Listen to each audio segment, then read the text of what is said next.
Okay. All right.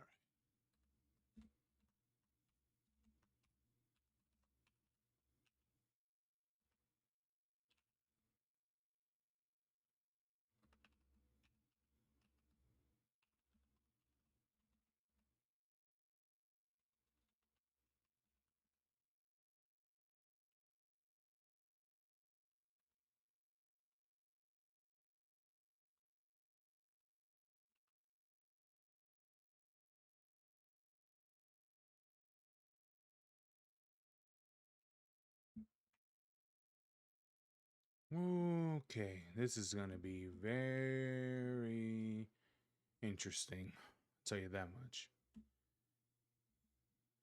Okay.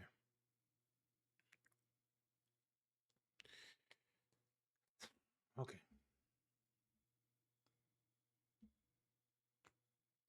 I should move this right here.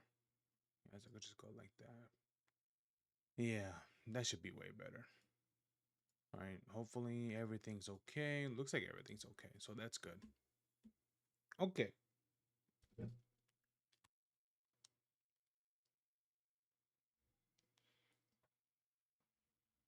Is my mouse dying? I think so. Ugh.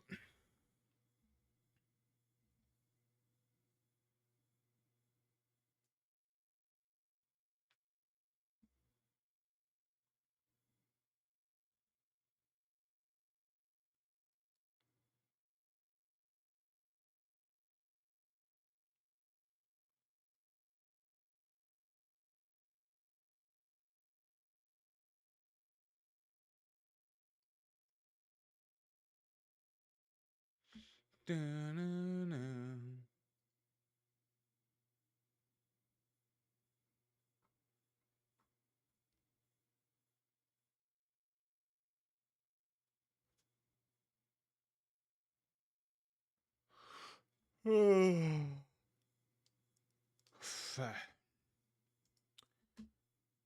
Okay. Oh, whoops. I forgot to unmute that. Okay. All right. Everything looks about to be good. So this is going to be really something. Yeah.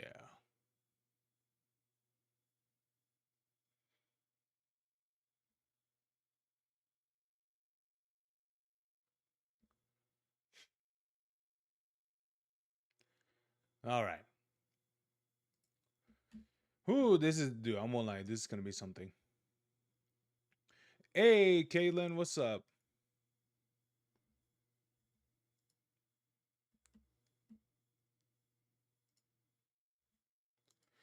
Doing good, doing good. Oh my god, dude. Dude, that's a whole mountain of Kirby plushies. Oh my lord. You know what was funny is that I was talking to my cousin last night. And we were discussing a little bit about everything that was going on with the whole Mizkif and Emiru situation. And it was funny because I think he just realized, well, not really realized, but I think he when he saw the all the Kirby plushies that she had in the background, I'm like, bro. To me, I thought, dude, if I had the money that she did, it would be literally figures of what is it? It would be figurines of Hatsune Miku, like easily,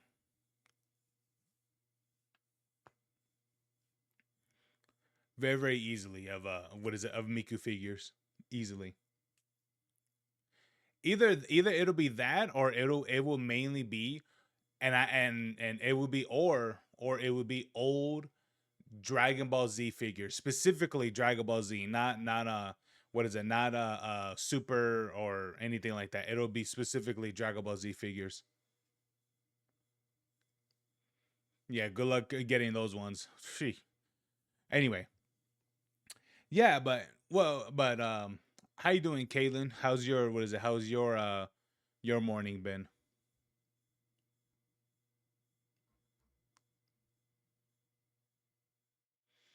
GT. Yeah. Well, yeah, you prefer GT while everyone else prefers Z instead. You've been working on the weed farm? Okay, that's good. That's good. Yeah, we gotta what is I gotta get more diamonds. So I'm gonna try to get fortune. What is a fortune on the what is it on on the diamond what is it on the diamond pickaxe and try to get more diamonds so we could go and then build the an ender portal.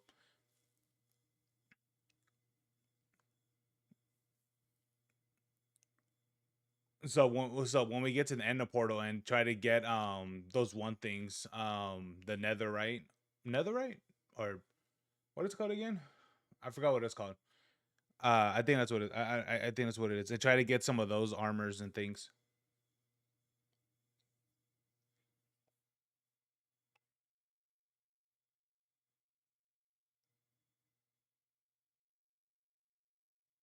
But yeah.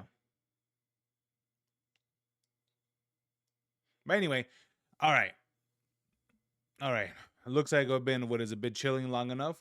Let's get on with the drama, or well, I mean, I don't know if you could really classify it as drama. I mean, I guess it is. But it's definitely something. To be honest, it's definitely something.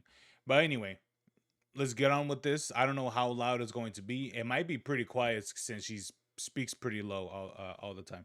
But anyway, GT has better villains.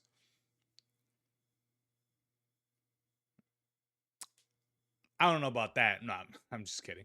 But are you built a port already with lava buckets? Oh, okay.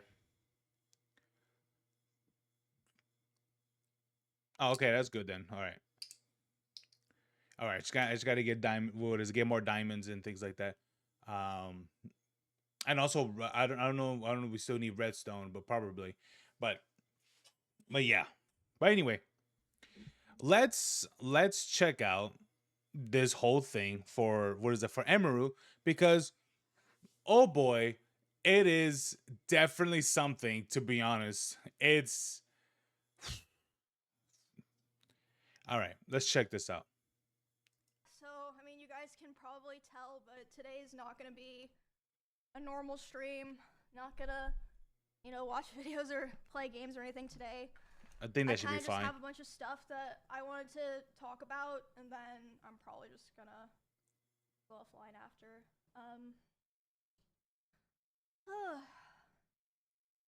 But yeah, I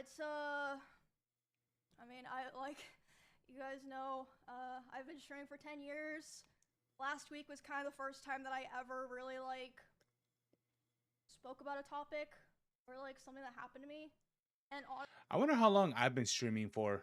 I think I've been streaming for more than like 2 years. I think. honestly, I'm really glad that I did, and I'm proud that I did.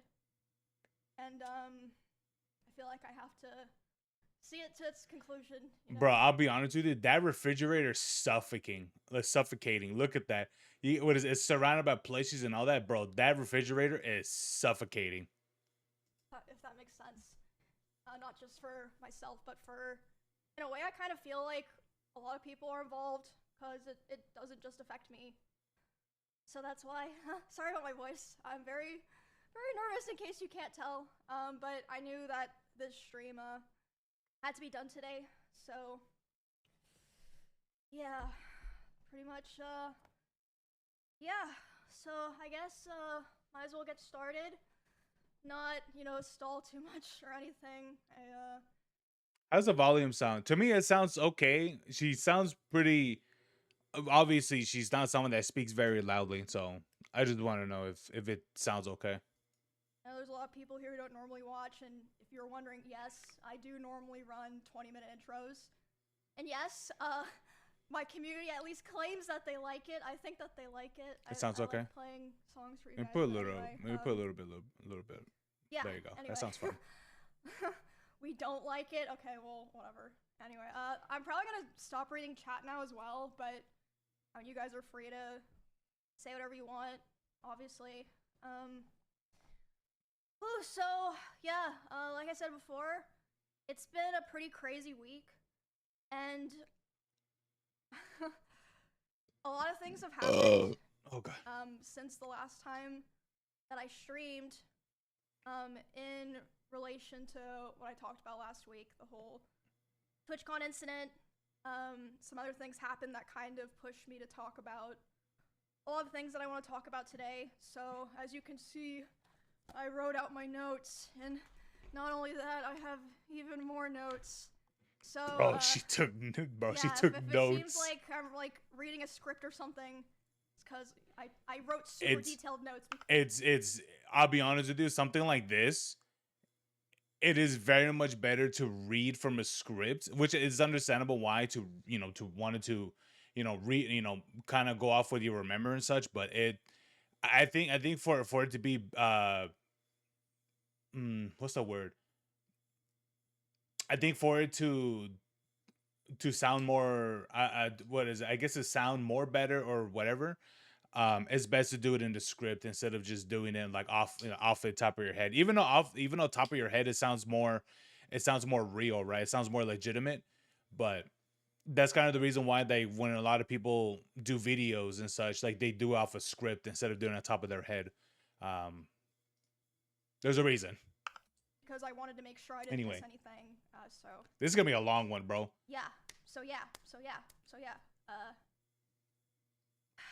Okay. No, I don't know what Grabo So is. I think everyone knows about last week. I'll be honest with you, the texture pack that you're using, I'm like, I don't even know what looks like what. The stuff that happened at TwitchCon. I was assaulted, and the guy was able to Get away. leave the venue, basically. Yep. Okay, so like intro, first thing that I want to talk about is I did see the Twitch tweet that I believe went out yesterday. I was literally in a Discord call with my friends, and they were like, "Did you see that Twitch apologized to you?" And I was like, "Wait, No. what?" So No, no, no, no, no. yeah, No, basically no, what no, I'm no, trying no. to say is they put out that tweet. They did I not. was never reached like apologized to privately. They Yep. put that out without like consulting me or anything. I didn't know that they were gonna do that, so that was That's and you know what? I find that part bullshit because in that statement, I don't know if any of you have read this, but that statement didn't even name Emiru in that fucking statement.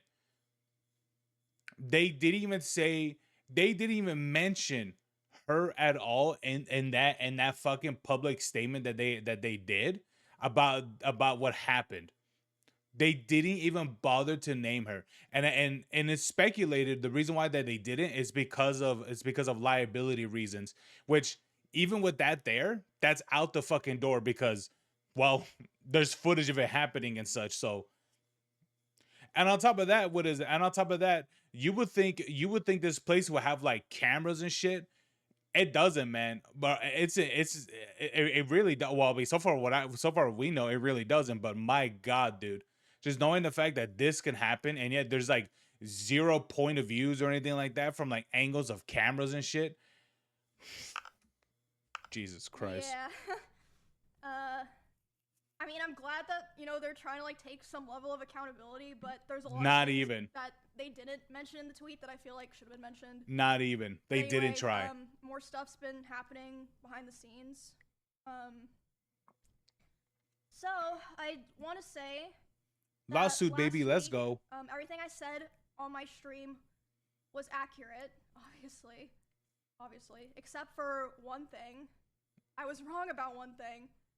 I was going over the Let's put it tweet up a little that bit. Twitch initially put out, where they're like, "Oh yeah, this thing happened to a high-profile creator. Police were on site. No, they We're weren't. cooperating with law enforcement investigations." No, they weren't. What I was wrong about was they were not cooperating with law enforcement investigations. Yep. I found that out on Monday when I got a phone call from the San Diego police, and they were talking to me, and they basically said, "Hey, we can't really do anything right now because they apparently know the name of the guy, but they're not giving it to us until a warrant goes through. Which, if you know anything about that stuff, it usually takes a while. Even if it's expedited, which it was being expedited for me, but it still takes a lot of time.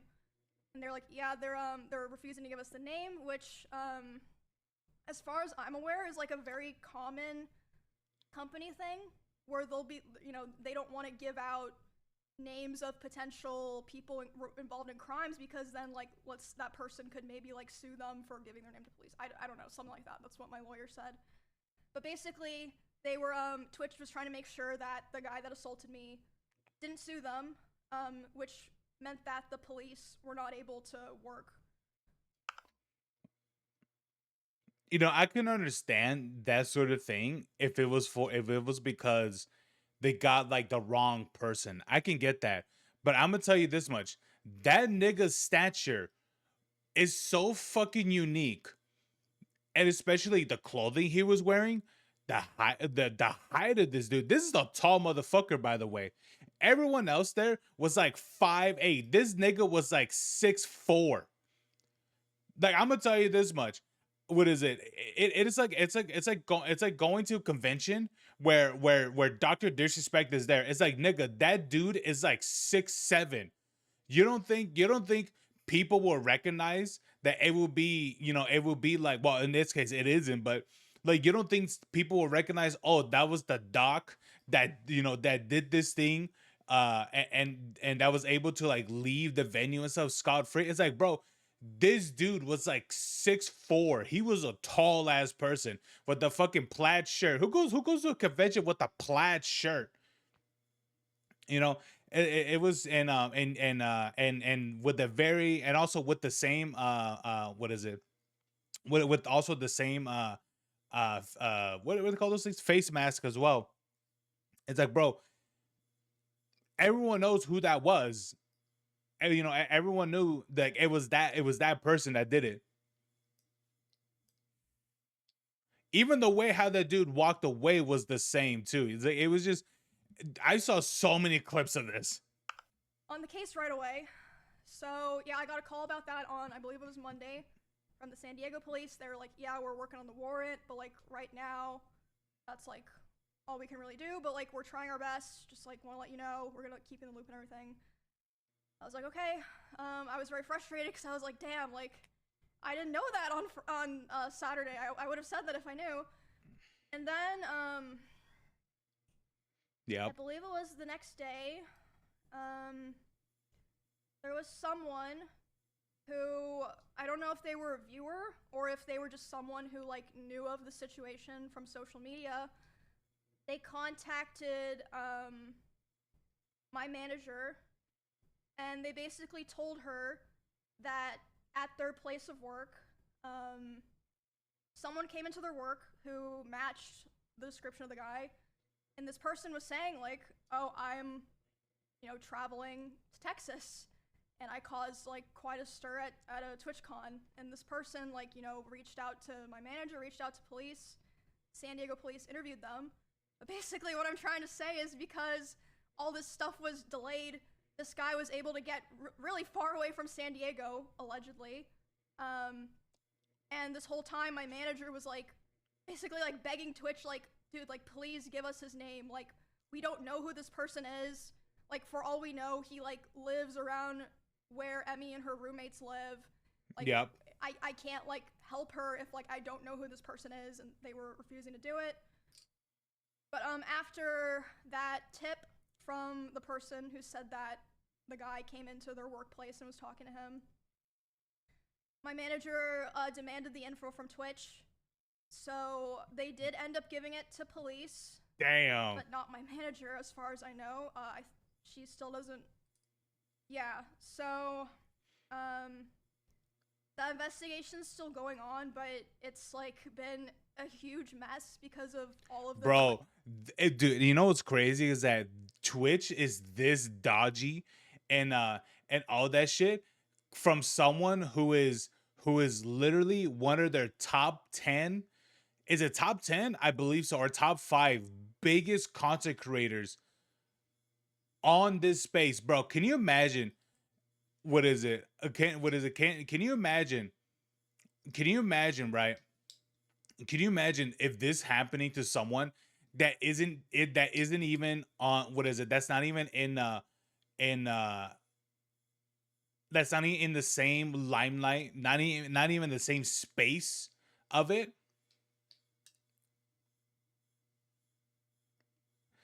Um, but yeah, this is wild.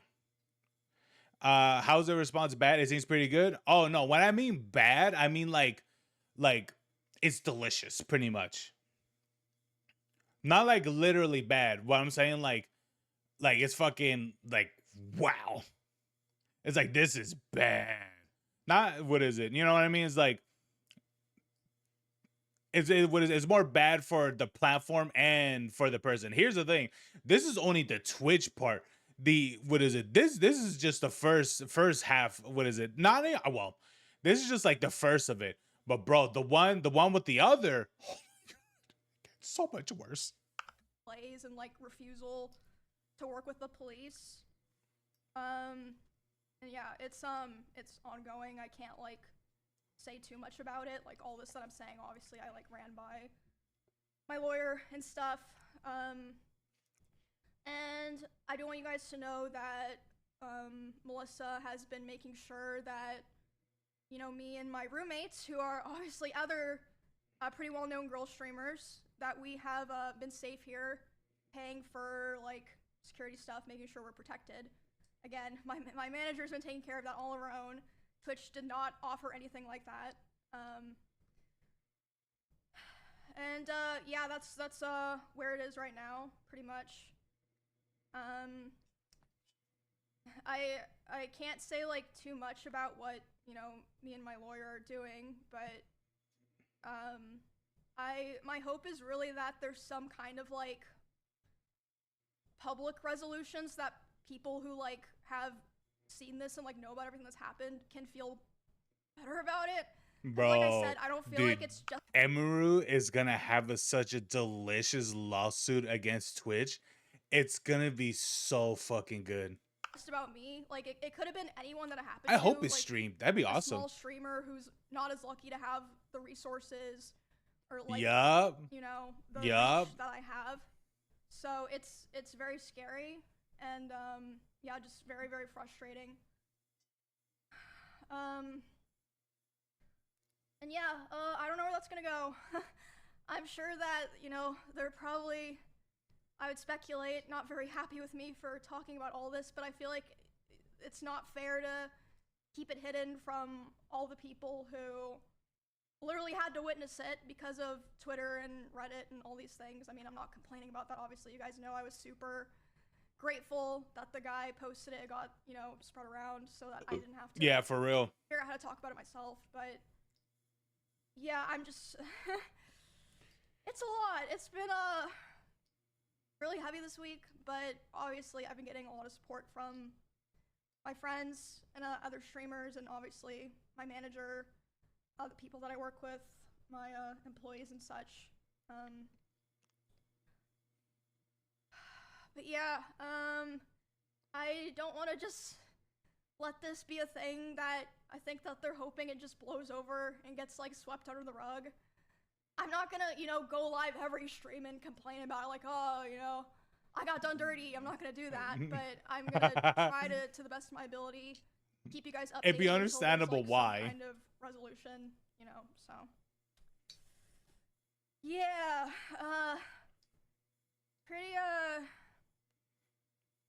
heavy, intense stuff.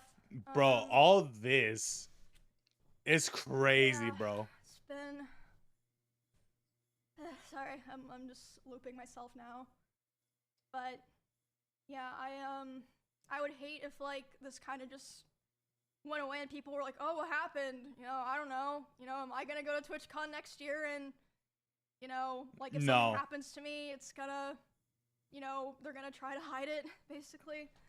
Dude, people already informed to not to go to TwitchCon next year. So there's that. Give me a second. I have some more stuff I want to talk about, but I'm trying to not rush myself because I'm trying my best to, like, you know, stay composed to the best of my ability, so that I can get to the information across accurately. I gotta know, when Yeah, was the thank you last? guys. Thank you When for, was the last YouTube con? you know, Was that support before? and stuff. Like, honestly, it's been Was that before shocking to me because, the what's that thing that happened? The Rona? I Was it don't before know. that I guess, like, or after? Or I don't know. whenever things happen, I always just kind of expect the bare minimum outcome, if that makes sense. Because I hear no one talk about that anymore. So, yeah, I've just been very, very thankful. Very thankful and very grateful, and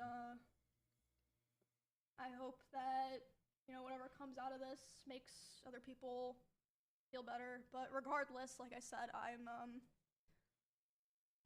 done with going to TwitchCon. Probably done entirely with convention streams. I feel like it's just time, you know. And I think that's probably true for a lot of streamers. The climate has, you know, really changed. I've been on Twitch for 10 years, like, you know, I keep fucking repeating myself recently. And yeah, it's Right. It's changed a lot, gone pretty big. And I think that's just, you know, the reality that you have to accept. But, you know, maybe it's not a bad thing, because, you know, you can go back to rotting playing games in your room. It's not so bad, right? Retirement? No. Not retirement. Definitely not. Because I'm the kind of person, I'll never give up. You're not gonna make me give up. So, yeah. Oh. Fortunately, I'm not done yet. Like I said. But just give me a bit. Was worried you were gonna quit? No. And No. I don't think I'm Not gonna go to streaming. any other platforms because, I mean, first of all, You should. Where would I go? There's plenty. And second of all, I really think that, you know, this is something that was just, I mean, this is just me, you know, being optimistic, but I feel like it was just a case of, like, you know, we didn't realize that these things could happen, and we obviously don't want them to happen, and, like, you know, things will be better. And I mean, I'm not What person put Facebook? Bro, who the fuck is Facebook? gonna leave you guys because of, you know, something that someone else did. I mean, yeah, there's, like, other places that, you know, I upload content, but Twitch is, like, really my home. That's why, through all of this, I feel like most people, you know, I mean, I did make a tweet, but, like, it was probably, like, 10% of what I needed to say. A lot of people make a tweet, make a YouTube video. That's why I've chosen to do all of this live and, like, raw, because, it's just what I'm most comfortable with and what I've always done. So, yeah. Oh, sorry, my, like, emotional voice is so ugly. Yeah.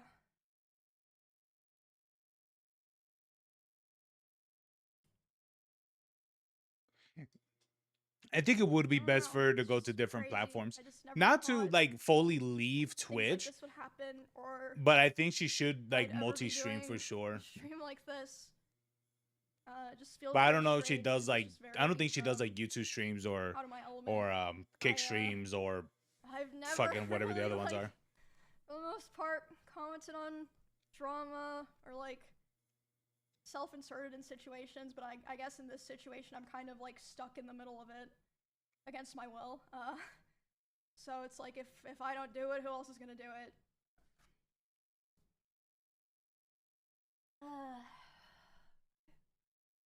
I'm just gonna take a second.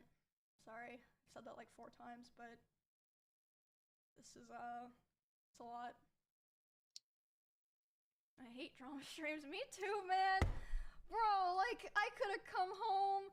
I could have worked on beating Cinna and Clint's fucking Mega Bonk scores. Now look what I have to do.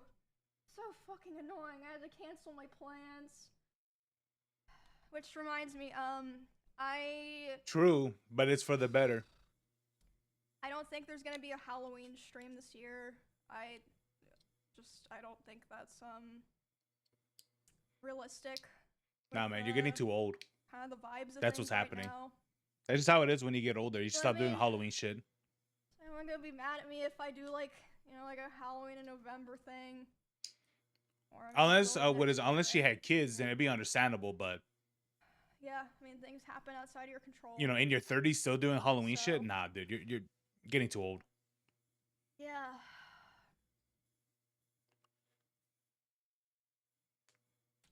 It's just crazy, but I mean, thank you guys for listening to me talk and complain. Okay.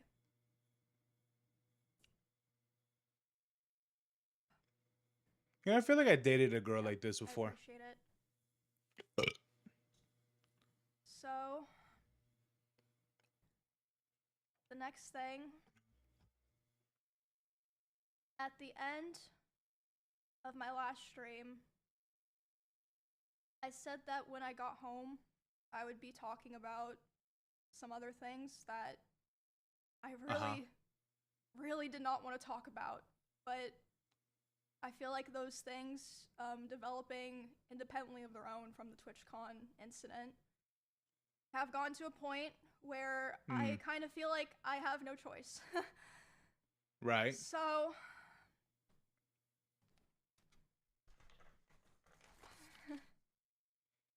Okay, now she's going by her notes.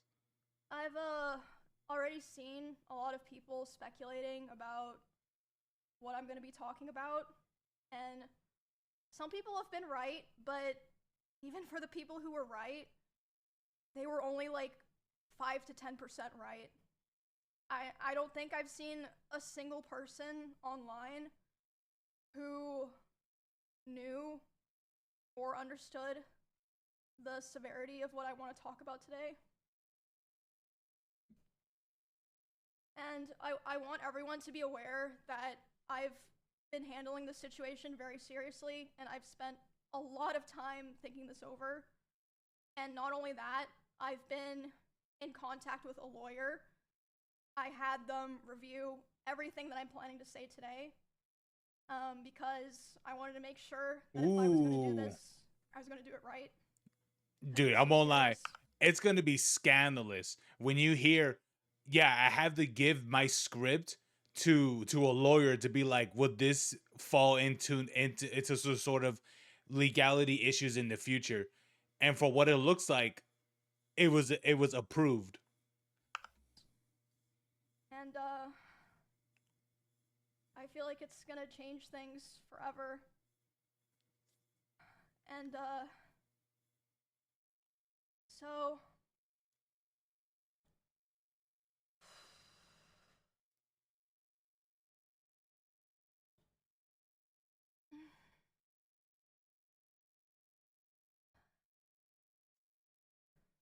today, Oh yeah, that pause is heavy shit. I'm finally going to be opening up about and telling everyone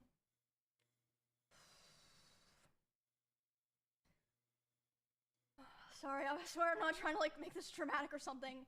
Like I said, I really wish I were not feeling like I had to do this. Just give me some time.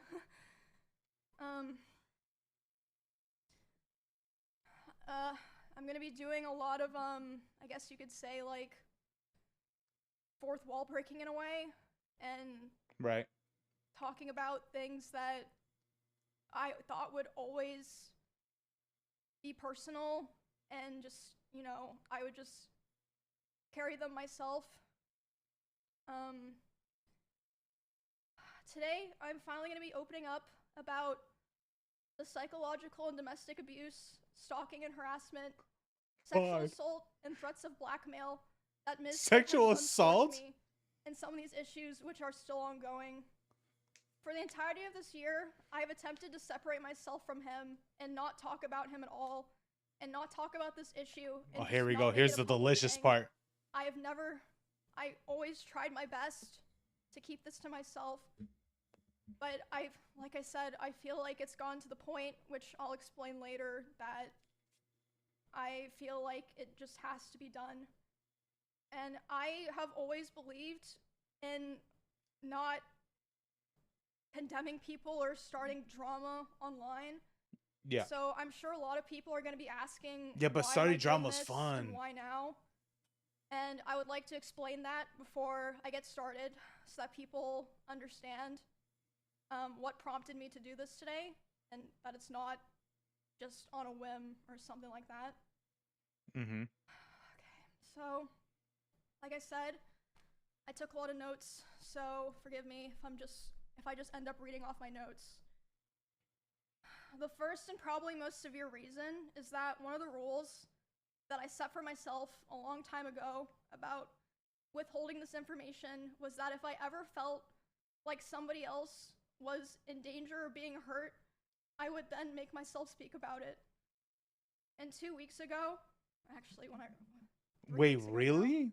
So she was literally willing to let a lot of the things that happen in the, what is it, behind doors, to essentially leave it behind doors, for however the fuck how long, um until like then like some other shit, happening, then she'll talk about it. It's like, no, man, I'll be honest with you, I can, at some point I can understand, but especially when it comes with a lot of this shit, it's like, nah, man, you got to talk about it, you got to reveal it to the world, and shit like that. It's like, you do. Like, I know about, I think, mostly everything, but I think there's even a little more to it, which I do want to see a bit about. I was informed by 3 separate people, one of whom was present for said incident, that he had done something similar to something that he had done to me, and to someone in LA at the end of September.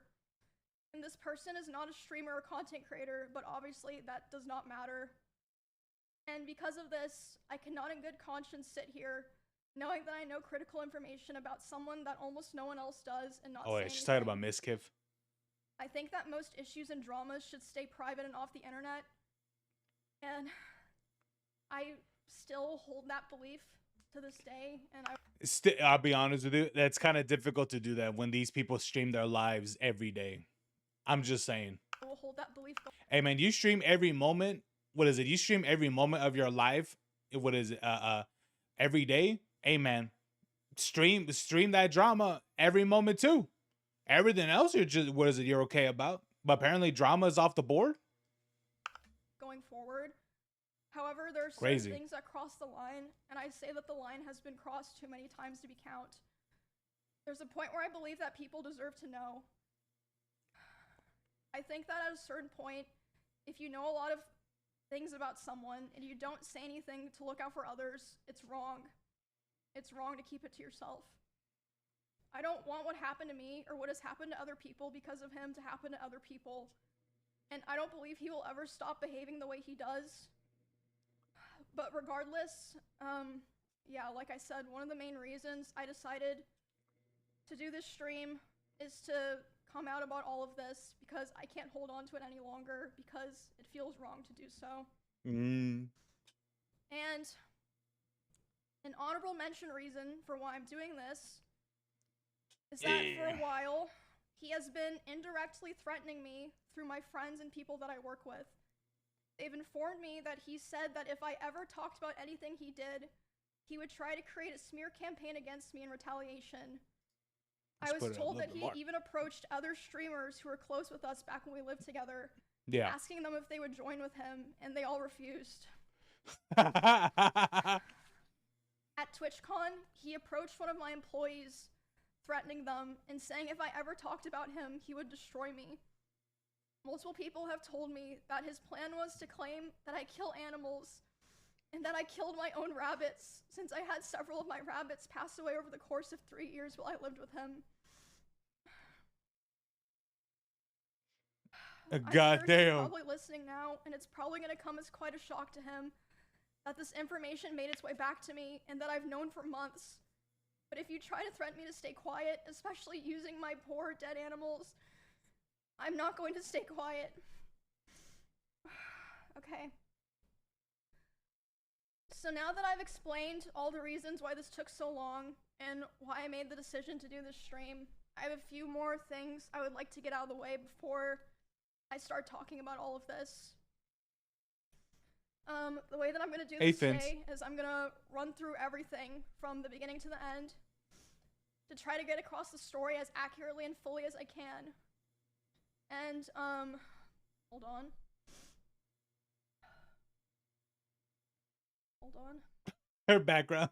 Also. Hey, Vince, how's your morning been? Screenshots. Yeah, but what is it? We're watching the what is it? The Emiru I guess you could say was it the drama between her and Mizkif. And it's a doozy, man. The first like I guess you could say the first 20 minutes was her pretty much talking about Twitch, but now we're actually getting to the meat of the bones of the actual the reason why I'm watching this. So right now it's gonna get even more delicious. So yeah. Validating what I'm saying. I have more things, but this is what I felt comfortable using today. And I will be running through those later. Another thing that I'd like to mention before I start is that during my statement, I'm going to be mentioning directly the names of about half a dozen other creators who were present for certain things. Hell yeah. And I want to say that none of these people did anything wrong. I'm just saying that they were there, and I've asked all of them permission. They all said that it was fine to include. Dude, I'll be honest with you. If there was a moment where she asked me, if there was a moment where if she asked me, can I say your was if she was able to say my name during this, I would have been like, fuck yeah. And then also I would have asked her well, I don't think she would have done it, but I would have told her yes you can, but you have to say she wouldn't have because of what I'm about to say. But I would have to say I would have told her you can, but you have to say fuck that nigga. But yeah. Oh wait, hold on, guys. I gotta put something in the freezer. Ah! Hold on, guys. Ugh. I gotta put a soda in the freezer. I'll be right back, real quick. Ah.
All right. What is that? I had to rearrange things in the freezer so I could put the soda in there because that's so compact with fucking what is it, whole kinds of frozen food that nobody wants to eat. Yeah, I just threw shit out. I'm like, I don't give a fuck about these.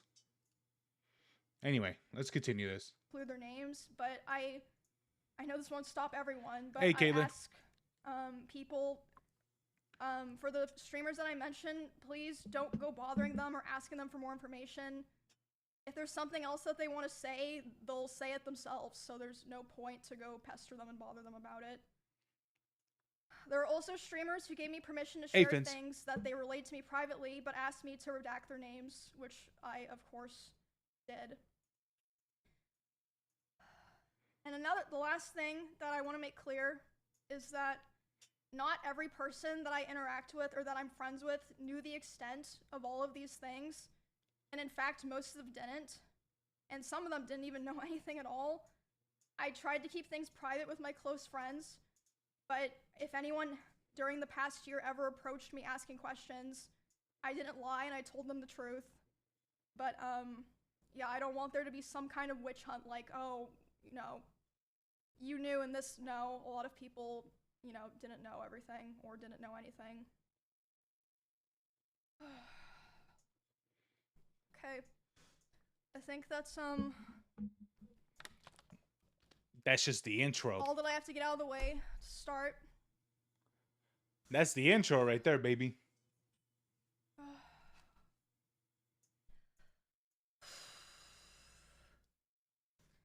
So, this is public information. She's going to quit? I don't think so. I initially moved in.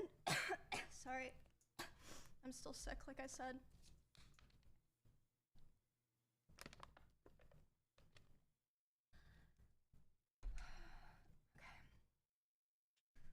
This is all public, obviously this part. I moved in with him, I believe it was the end of 2021, because he offered. I was living alone at the time, and I was having stalker issues in Kansas, and I mean, you guys know like all the stuff that happened there. I ended up joining the org and everything. We did a lot of streams together. And I mean, a lot of people already know this, but I'm just gonna come out and say it. We started dating. We were in a relationship starting January 2022 after I joined OTK. I'm not planning to go into too much detail about the start of the relationship because it honestly doesn't really matter at this point. It's irrelevant now. The only things that really matter that you guys need to know for the story are that it was, one, an extremely private relationship. It was even hidden from friends and people in the org, but I mean, obviously people all eventually figured it out. They're not fucking stupid. And second, it was an extremely codependent relationship, which it's not the issue, but that's just, you know, making that clear for details. It's not exactly like a problem. However, sometimes it depends on how codependent it is, because I've seen some relationships where it's like very codependent, like essentially where like the person can't really do much without the other. Is like that's how bad it gets sometimes. But again, it depends how it was. He initially portrayed himself to me as someone who was very nice to girls and wanted to help me feel safe from stalkers and wanted me to succeed as a teammate. And we grew very close over time, and I was very dependent on him for feelings of safety, social life, like my stream. She's talking about her ex-boyfriend, which of course, I don't think, did she say it already? Oh, I think she might have, but her ex-boyfriend was Mizkif. Now, if you don't know who that is, well, it's another big streamer. My job, everything. So yeah, besides it being a very codependent relationship, the start of it was fine. I saw a lot of people mentioning this. They thought this was what I was going to talk about. It's not a secret. I think everyone who paid attention knew that he was very controlling over what I wore, to a degree, who I was friends with, and even when I would stream. So, when it was definitely slow over time that bad things started happening. At the start, it would be things like, for example, Mm-hmm. he would throw bottles, like plastic bottles with liquid in it, not like glass bottles, at me, despite me telling him like I didn't like it and it scared me and I bruise very easily. He would throw his phone at me. I would tell him, it scared me, I don't like it. And one time it even hit me in the eye, which caused me to get a black eye, but he always. I'd be like, wait, a phone? Wait, he chucked a phone at her eye? Bro, that's phones are normally like what, like 5 pounds or something like that? Or at least like the smartphones are, bro. Yeah, especially, well, yeah, even with the edges like rounded and stuff, dude. Just imagine. Oh my god! But then she did say that she did bruise easily. So yeah. Was like, oh, it's an accident, and I was like, oh yeah, it's an accident. Like, of course I'm not gonna think that, he's. Yeah, I just at the time I just kind of was, I just brushed it off, and looking back now, I feel like that was kind of the start of him testing my boundaries, if that makes sense. Mm-hmm. So that was already kind of starting to show signs within the first 6 months of me and him being close. And then, again, a very public situation. The end of 2022, the cover-up allegations happened. I mean, yeah, like I said, all that's public. You can find all that, see like what I said during that, everything. After that Okay. happened, his behavior started getting a lot worse, which, I mean, I suppose it makes The sense, cover because. up? Isn't that the cover up incident? Isn't that when isn't that when he wasn't it? Kaylin, can you find out for me if it was Mizkif? I mean, oh god, you'll probably find you'll probably find other results. But can you see if you can find the allegations of Mizkif assaulting a girl that was drunk, that was passed out drunk? Because I'm pretty sure she could be referencing that. Because I believe it was Mizkif that did that, and this happened like more than a year ago, from what I can remember. I'm not too sure how far back that incident was, but I do remember it being more than a year ago.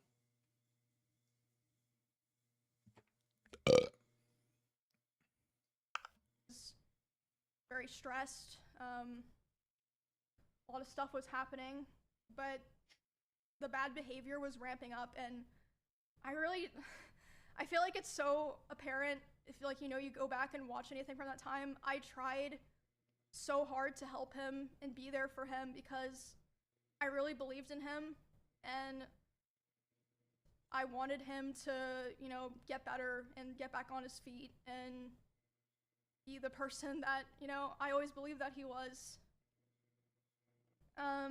But that unfortunately did not really happen. For a long time, I think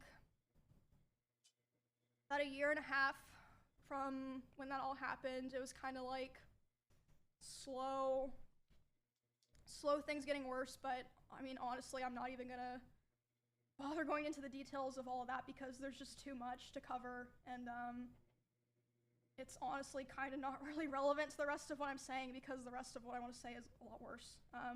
Right. There was a point where things really took a turn for the worst. Like, it felt like you know, like a very delicate branch just kind of snapped.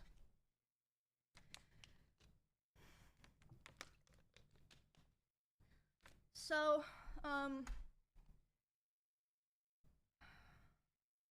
again, a lot of people are like vaguely aware of this, but I'll explain it for people who aren't, you know, chronically tapped into all that stuff.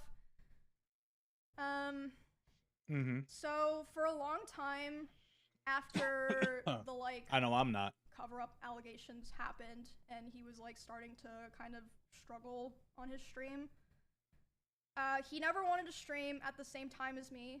Like it has to be that. It has to be that, right?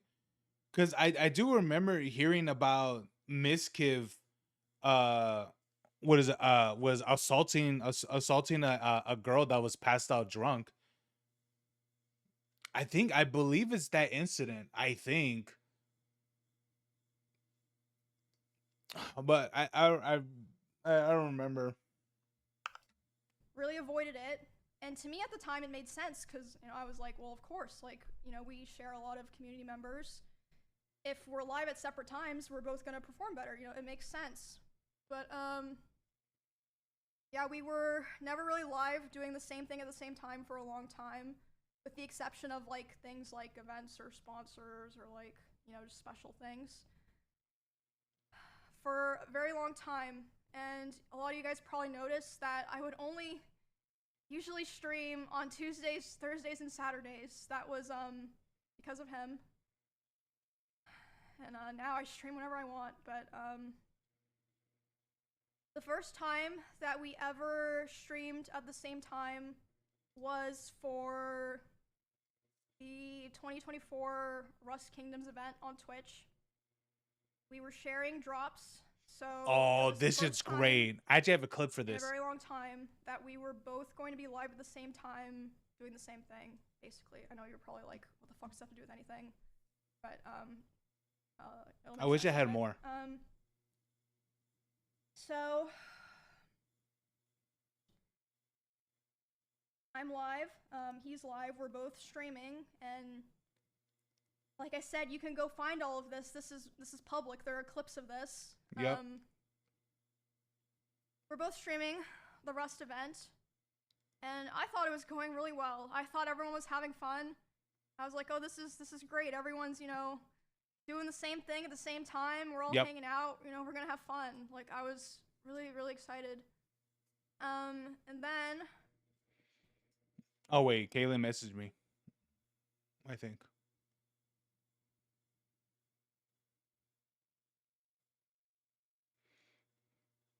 No, oh wait, this is between both of them. Wasn't I don't remember. Yeah, well, this is between them two. I thought I wasn't sure if there was like another thing that was also Mizkif, but I don't remember who was the other person. I believe that was Mizkif, but I don't really remember. I wonder who's the one. I wonder who was the one that I thought it was that assaulted what is a girl that was passed out drunk. Maybe that was someone else. I thought that was Mizkif. Or maybe it was a friend from Mizkif's or something like that. I don't really remember. Oh, details are getting blurry. I start seeing in my chat people start saying unofficial Miz raid, and I'm like, what does that mean? And then I check my Discord messages, and he's messaging me.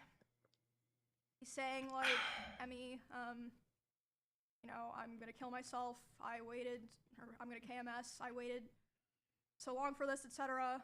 And fucking why? Basically, he was upset because I had higher viewership than him. That's literally it. I had higher viewership than him. That's and, it. Like I said, this is during an event, so there were drops. Like, everyone knows when there's drops. Like, it's not even fucking real. But yeah, bro, you'd be surprised how many people would watch content creators, and a lot of people know this, that when it comes with drops and things like this, especially for a game that they really like or whatever, a viewership for for streamers, especially if that's the game that they play all the time, will spike. It will spike up like crazy, which is actually a normal thing to happen. Especially if you're someone that's reputable or again, if that's a game that you play all the time. Yes, that's a very common thing to happen. I know this is because one person who I used to watch, I think his name was Flats, which he's an Overwatch streamer. He would say that whenever they would do drops for like skins or whatever for Overwatch 2 and such, his viewership would like double or even triple or something like that. And during the meantime, that's when he plays a lot of ads because that's when he makes the most money. I'm like, to me, I thought, man, he's a smart man. He starts messaging me. He's really upset. I tried to tell him, I was like, bro, you should come back and play. Everyone's having fun. Everyone's like wondering where you are. Almanac. But yeah, he ended his stream. And then I'm still live, you know, trying to act like nothing's wrong. And in that house, I had a glass door so I could like see this was happening. He was walking behind me, making sure that I knew he was there. He's gonna break his neck. By the way, so there were many ways out of that house if he wanted to leave the house that were closer to his stream room. He intentionally chose the door that was right by my room. I feel like that's pretty apparent, at least to me. He starts walking behind my stream and slamming the door so loud that my noise gate can pick it up. So even people on my stream are able to hear this is happening. And he slams it so hard and so many times that the front door literally broke. The lock did not work anymore. It didn't work for months, and it would just make this horrible sound that I would have to hear like every fucking day. But Kayla, anyway, not right now. I hear him back there doing this, and I'm Send like, me it later. What's going on? So I tell my stream, I'm like, hey, guys, I'll be right back. Yeah. I get up and I go talk to him, and I'm like, hey, what's going on? And he's like, Emmy, like, I hate all of you guys. Like, all you guys do is just take from me. All right. Now I'm gonna pause right there. I have it in my history because I did watch it. I did watch a little bit of it. I don't think I finished it, but yeah, she is absolutely correct of what she said. People found the clip. Oh, this is a context. Emiru exposed how Mizkif was abusive and controlling her every move during their relationship. Well, people literally found the exact moment on stream she was talking about. And then I check my Discord messages, and he's messaging me, you know, I'm gonna kill myself. Basically, he was upset because I had higher viewership than him. Bro, I have a higher viewership than him. Here's the thing. Even though it is like pretty much a 6,000 viewer difference, bro, how many people can say, oh my God, I have 20,000 people watching me? How many people can even say that? And yet this nigga's bitching about it? Bro, I'm gonna be for real. And I said this while talking to my cousin, last night. This is literally a nigga that's a huge loser that has money. Like, that's literally what it is. Imagine complaining, oh my God, you have 6,000 more viewers than me, but I almost have 20,000. You bitch. It's like, bro, oh my God, dude, this dude is literally a fucking loser. Oh my God.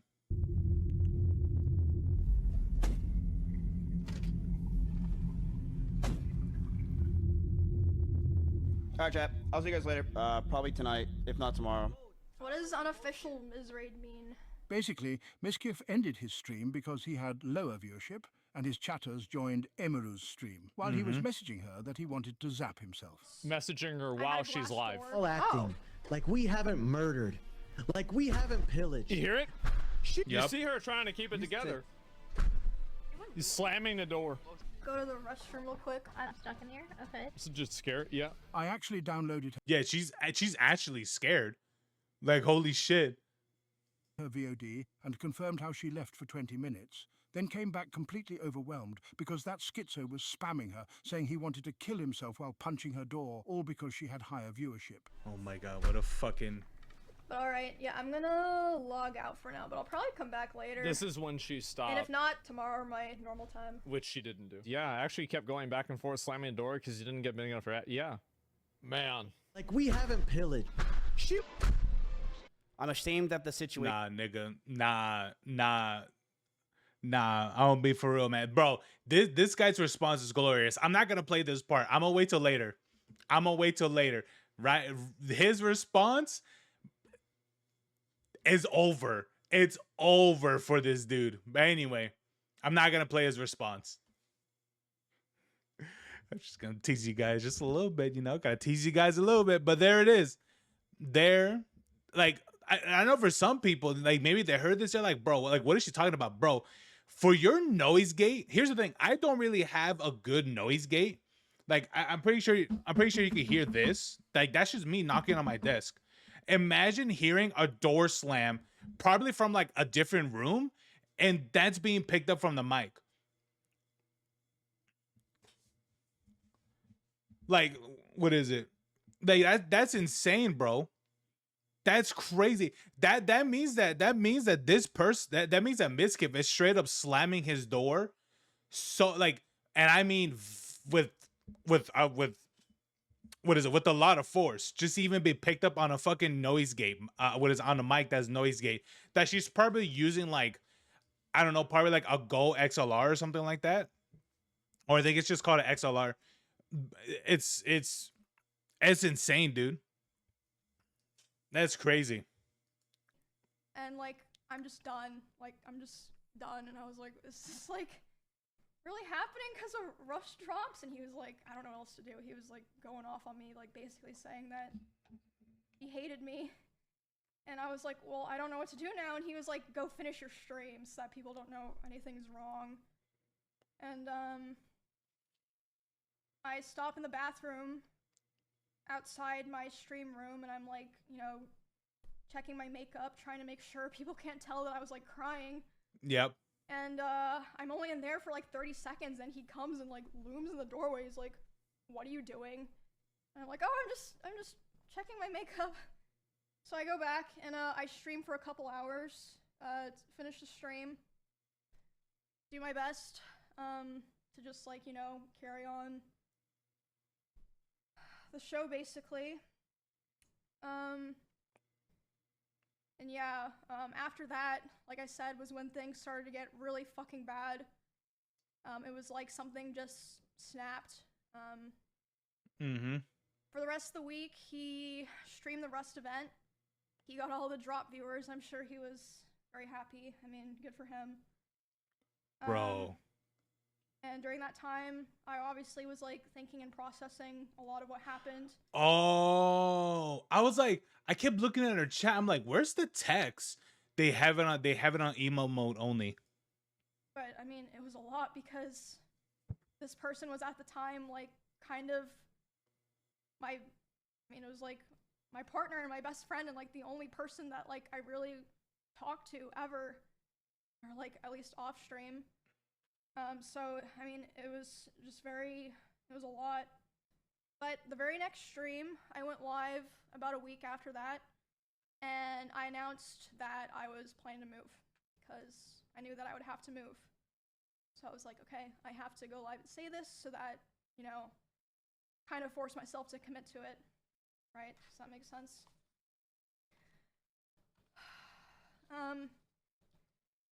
Obviously, I, didn't move out right away, but after like all of that Rust stuff happened was when the other domestic abuse stuff really started.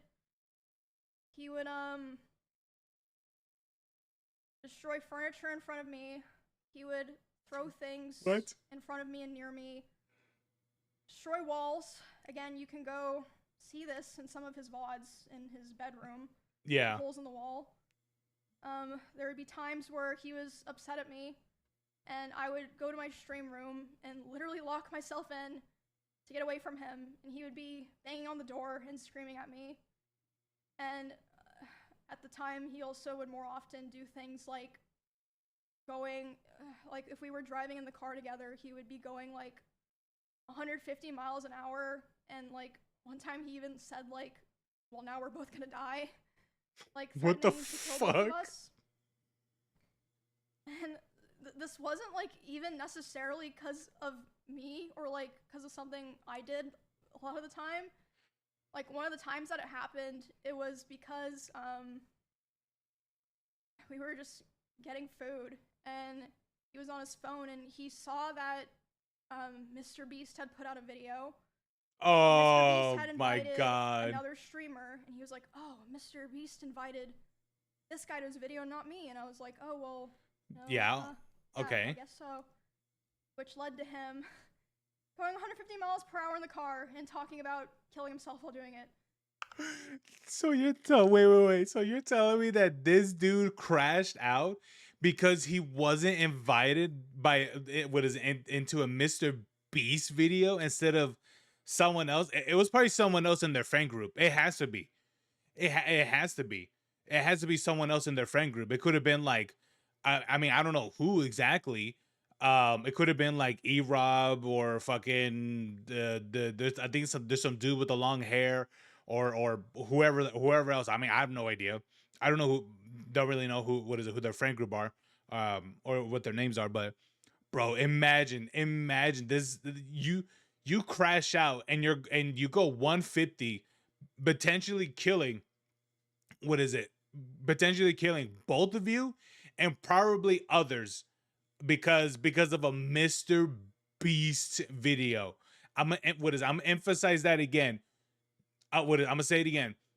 You were going to take the lives of yourself and someone else and potentially others if they did crash into another vehicle because of a Mr. Beast video.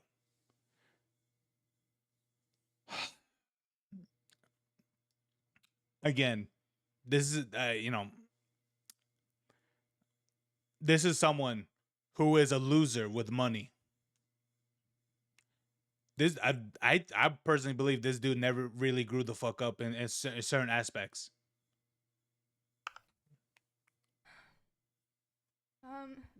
Then at home, Jesus. other things would happen. Like I'd be trying to sleep and he would scream at me and say that it was all my fault that he felt insecure.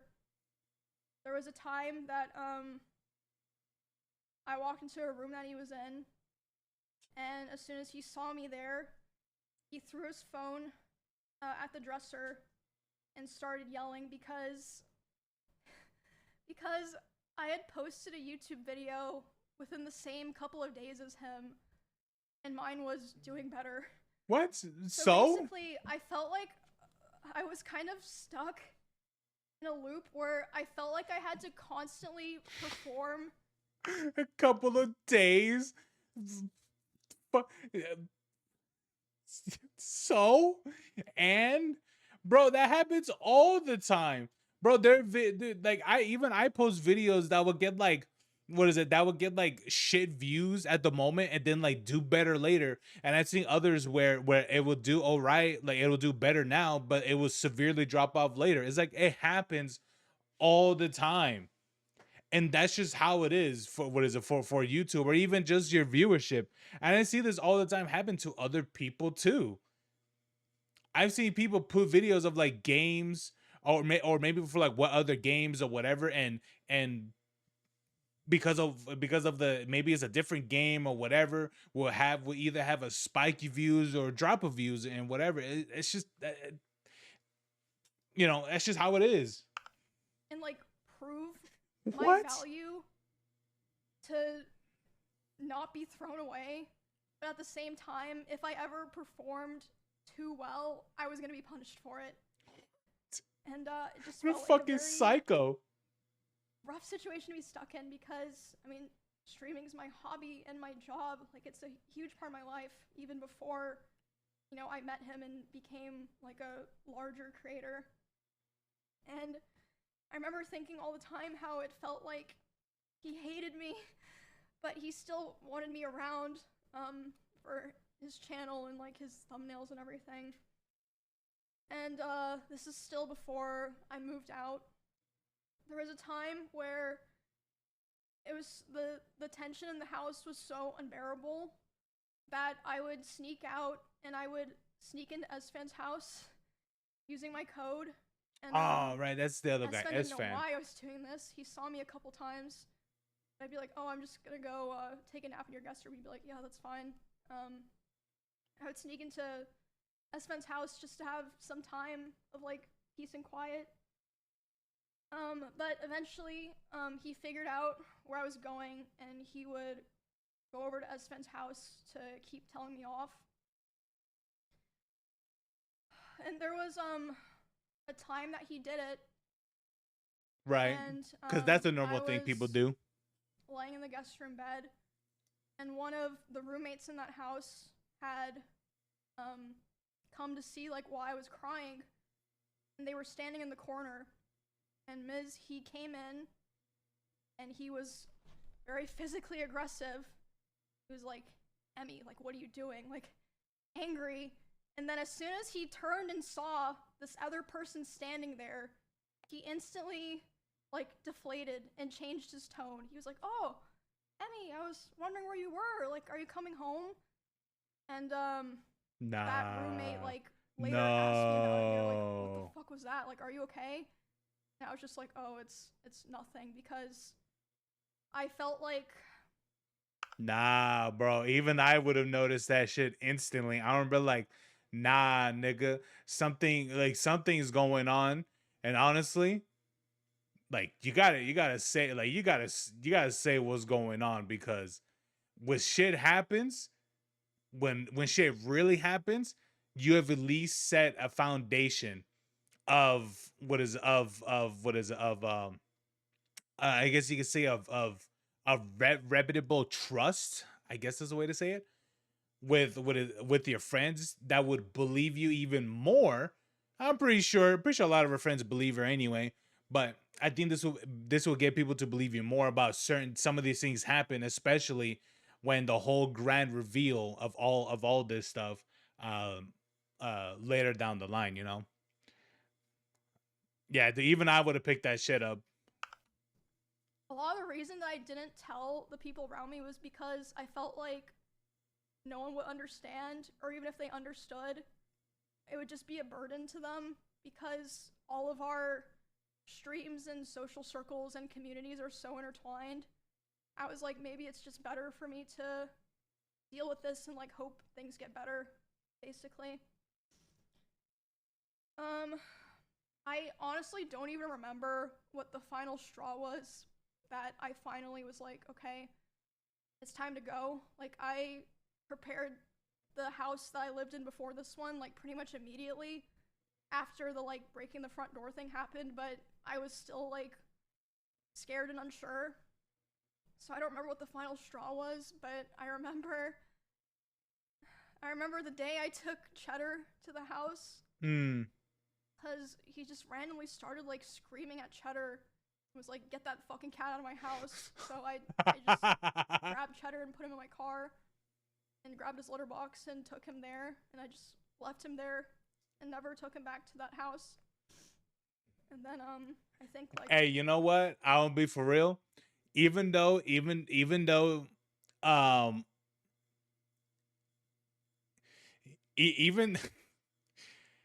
know what? I won't lie to you. That shit's pretty, you know, here's the thing. It is one thing to get, to get upset, because we've all gone upset at our pets and things like that. Especially when I told my cousin this too. It's like, I can understand yelling at your pet. It depends on what happened, right? Because like, I remember I did yell at my dog when she took like an explosive diarrhea shit with it in like in the kitchen and stuff. And yeah, those are the moments I'm like, okay, that there I can understand why someone would get upset, but with this, even though she didn't say what really happened, that's probably more between that happened privately with with him, with Mizkif and the cat or whatever. But I can guarantee you, it is nowhere close of explosive diarrhea on the floor maybe would have been a scratch, which honestly, that's kind of expected with the cat. Like if you own a cat, expect to get scratched. But I don't, yeah, I don't think it comes anywhere close or comparable to what is it of explosive booty juice that's all over all over the floor. Like I'm pretty sure, man. Like I'll be honest. Within several days after that was when I finally moved out. It was on very short notice. Like I said, I don't even remember what the final straw was because so many things happened, but there was a time when I just knew. I called some movers. I said, hey, can you come tomorrow? And they were like, yeah, and then I literally moved the next day.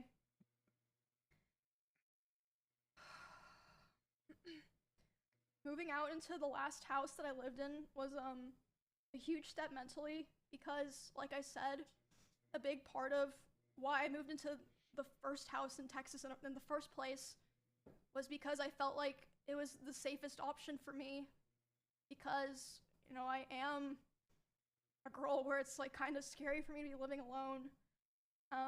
So it was very hard, and at the time, even though like all these other things had already happened, I was very hopeful that me and him could be cordial and like eventually like things would be fine, at least publicly, like for stream reasons, that, you know, everyone could just keep streaming like nothing had happened. And, you know, at the time I thought that would be the best thing to do, and I felt like if I, you know, separated myself from him without explaining anything, people that watched us wouldn't understand and would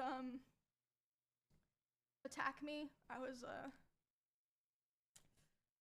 yeah, I mean, it ended up happening anyway, so Oh my god. Yeah. Yeah. After I moved out, we, like I said, still kept in contact. I had hope that somehow things would get better.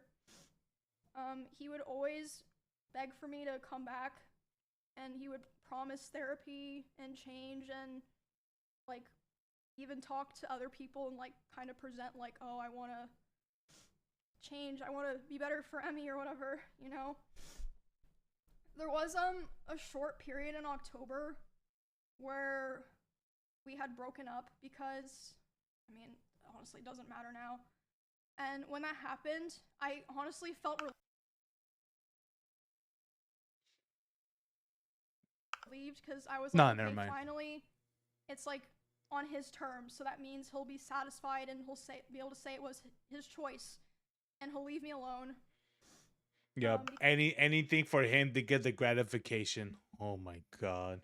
Because whenever I would try to push for it, it just felt like I couldn't like really sever it, if that makes sense. Yeah. But I mean, obviously, hence me doing this stream, that was not the end of it. A week after this breakup, he asked to come over to my house and talk for closure.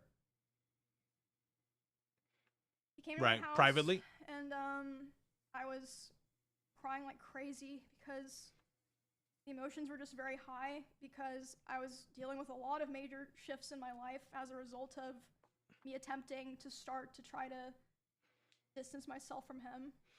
What is it? Is that now like of her? What is it? Having like her own house and shit? Damn, girl, what is it? You're able to buy a house that quickly? That Twitch money real? What is it? Really pay through, didn't it? He So yeah, we were just talking and I was crying a lot. Don't worry, I'm pretty sure Kick will give her a much much more bigger offer. Try to comfort me by hugging me while I was sitting on the couch and holding me really close to him. And when this was happening, we hadn't talked in quite a while, and I'm usually very uncomfortable with That's being probably like a touched month. a lot by people that I'm not in a relationship with. But I let him hold me while I was crying. Yep, understandable. And he started kissing me in my face, and I let him do it. I was still sobbing a lot. And then, suddenly, He tried to climb on top of me and Oh, aggressively shoved his hand down my pants.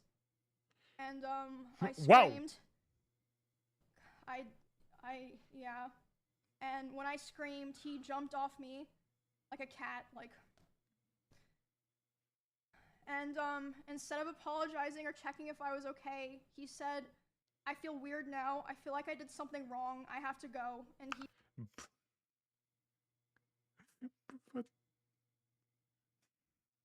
What the fuck do you think this is, bro? A fucking hentai or some shit? Like what it what?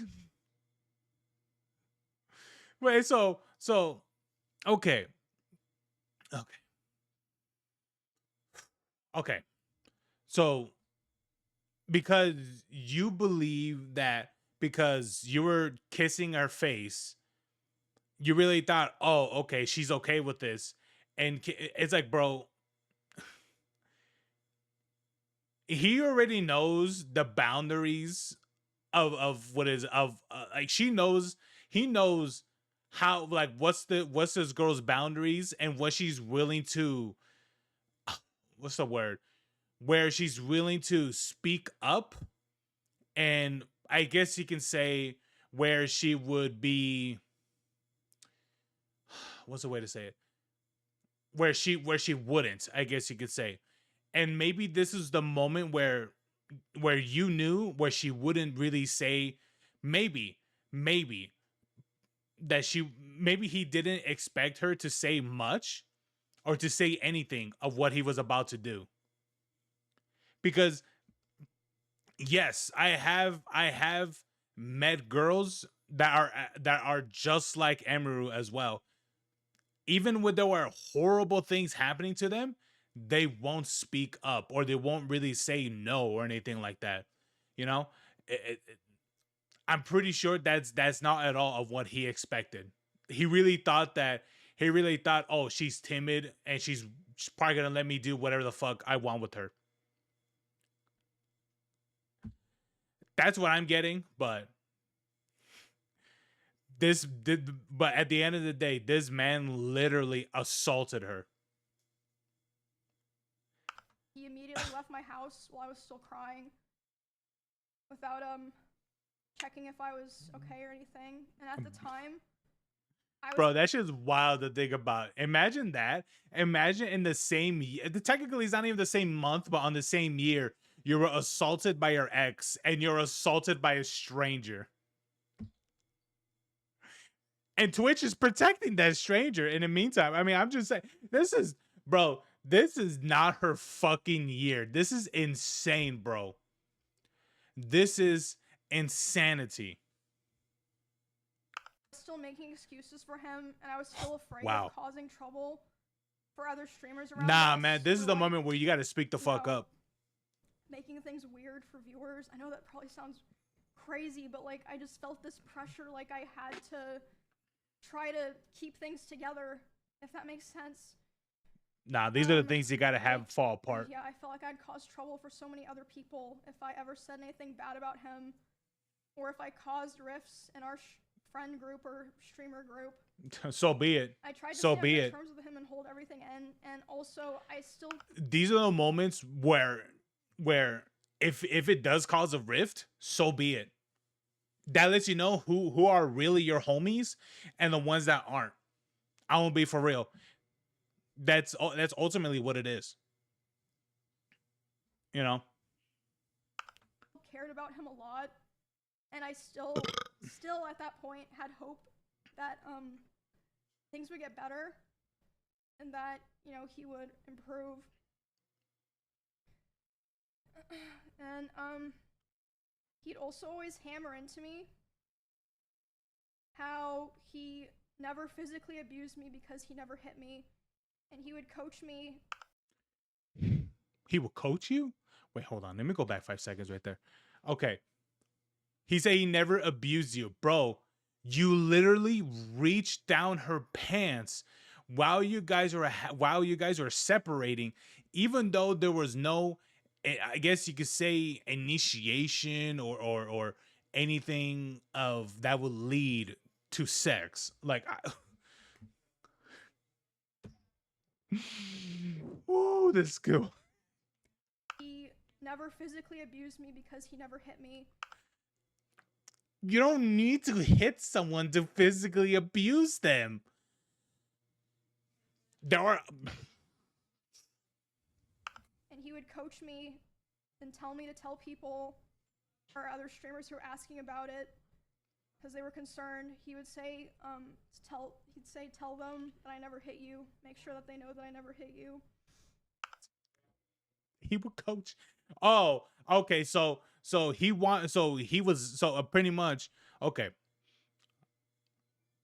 So he was pretty much manipulating you into pretty much saying lies or not the truth or lies, I guess, about the things about things that manipulating the truth about things that did happen, but you're saying like they didn't. Hey, let me ask you guys, is that a normal thing to say? Is that a normal thing for people to do, to be like, hey man, I'm gonna coach you into not saying what really happened between us, so it doesn't get out that it turns out that it turns out that I was, even though it may be true, he may not hit her, but he did, he did try to grab her, in certain areas. I'm just saying, it's just like, is that a normal thing? Let me ask you guys that question. Let me ask you guys that question. Is that a normal thing for someone to do? Is that a normal thing? Because to me, that sounds like that would be a normal thing for a manipulator. That shit's wild.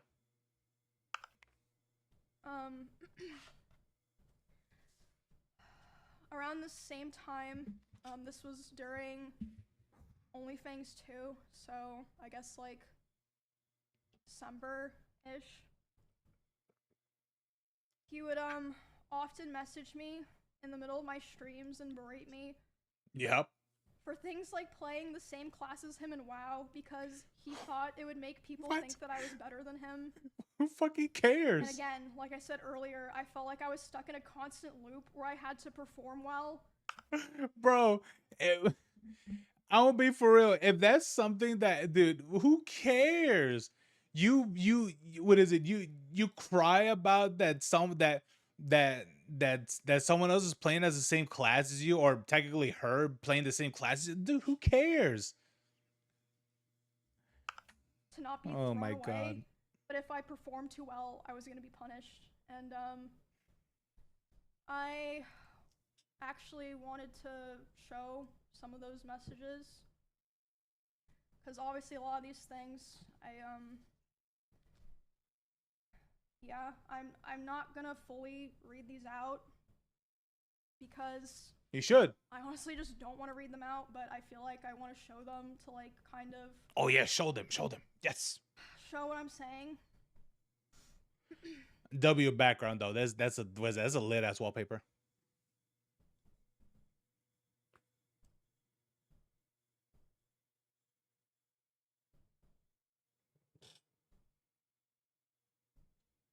And I am planning to probably post the VOD of this somewhere, so if you want to read this later, that's fine, I guess. So okay, so it's an order from right to left to And right. again, this was all happening while I was live. You can literally go find the stream and see me trying to deal with this while I'm live in the middle of a dungeon, trying to just play the fucking game. Okay, wait. Okay, wait. I'll do it like this. Okay. So this one. Okay. Why does that say full screen? Wait, no, hold on. Let me full screen this. Okay, so I assume this is the first one, but how do I know it's just someone who does a follow low? Emiru, yes, I'm still waiting to be DPS, but for dungeons, I have to tank, yeah? Mizkif, you really don't, like you don't. Emiru, how can I not tank in dungeons? Mizkif, you straight up don't have to because you're a DPS. Okay. What do you mean? You can still tank. Um, uh, Let me see. Emiru didn't my group didn't have one. Didn't have the other warriors. Mizkif, yeah, I know. Where this is going, and I'm not dealing with it. I asked for a boundary, and it's always crossed. You don't know boundaries. What? All this is for a dungeon for Overwatch?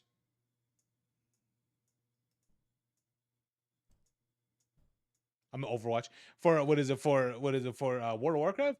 You serious? Okay. Let me see. Question mark? Question mark by Emiru.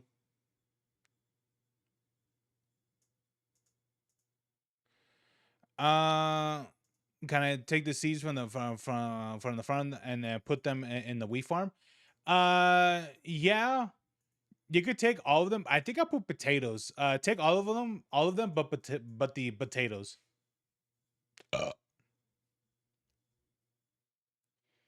I might. What is it later? If I end up finding carrots, I'm gonna put carrots in front of them because I like making golden carrots. Let me see. Emiru, bunch of question marks. How can I not tank as a warrior in dungeons? Miskiv, because you aren't a tank. Yeah, and all you need is a shield and a single sword it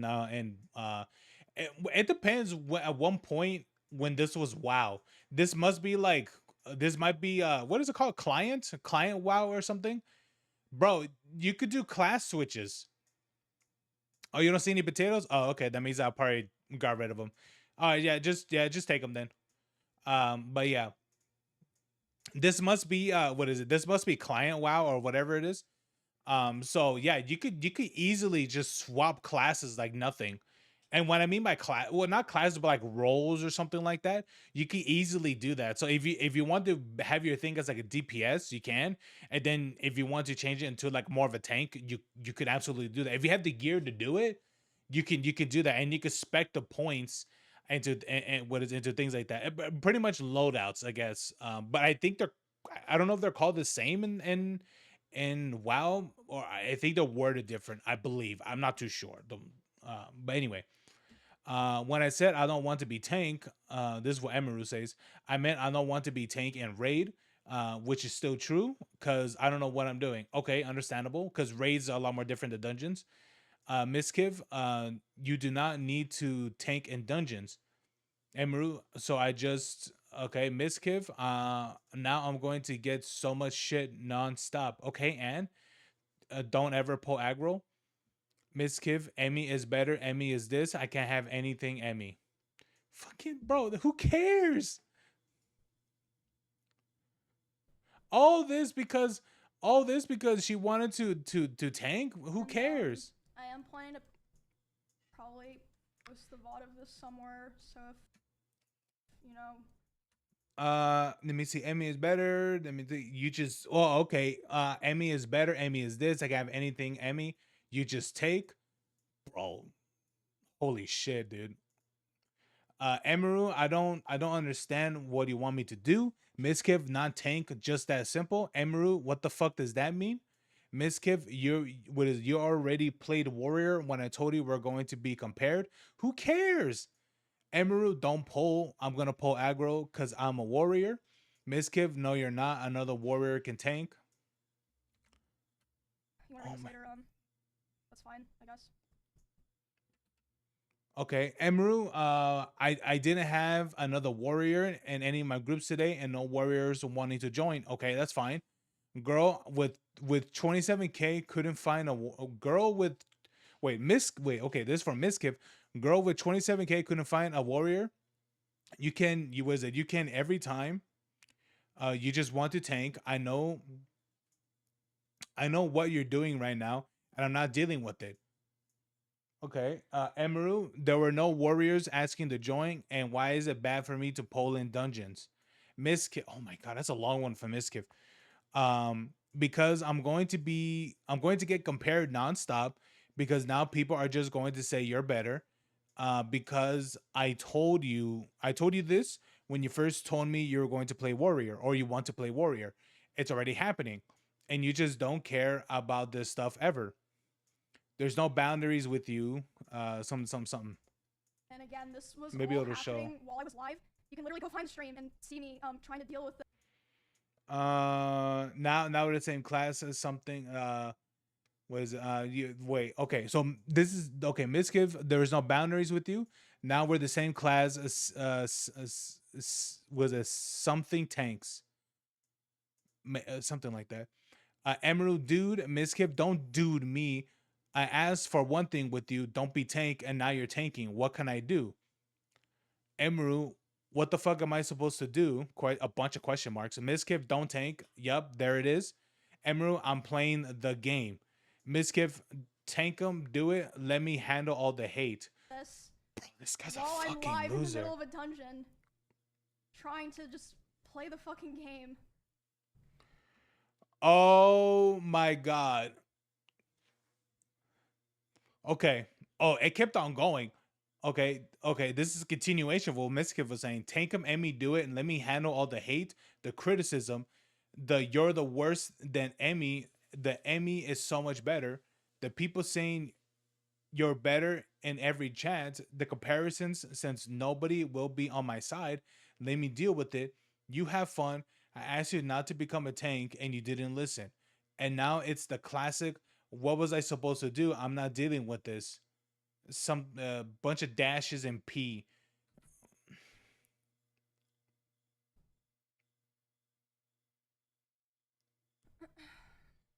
Jesus Christ, bro. Oh, fuck, I think I...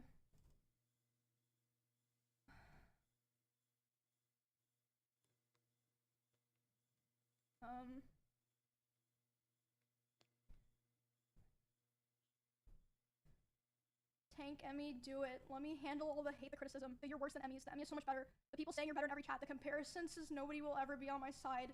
Let me deal with it. You have fun. I asked you not to become a tank. You didn't listen. And now it's the classic, what was I supposed to do? I'm not dealing with this. And like I said, you can go find the stream. But for context, I was playing Warrior in World of Warcraft in like a level 24 dungeon. It was like Silverpine. Like, it was just like, it wasn't even like, it was like dog shit gameplay, I'm gonna be honest. Like, so, yeah.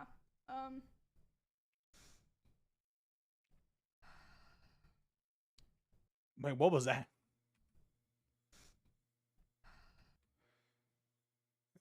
Your text is likely human, may include parts generated by ChatGPT.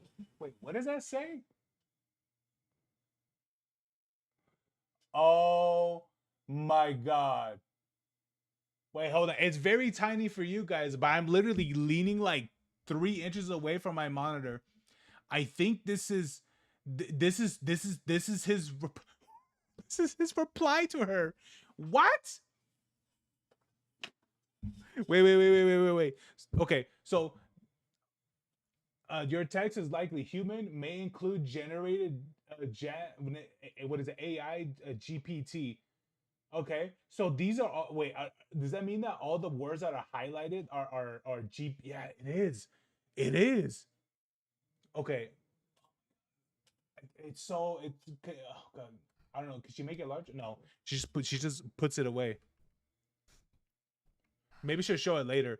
But yeah, this is his apology, probably like take me back letter or something like that. But this nigga used Chat GPT to make this. You serious? Yeah, yeah, you can, I'm not even gonna read it. All I know is that it's all bullshit. read that later, I suppose, if,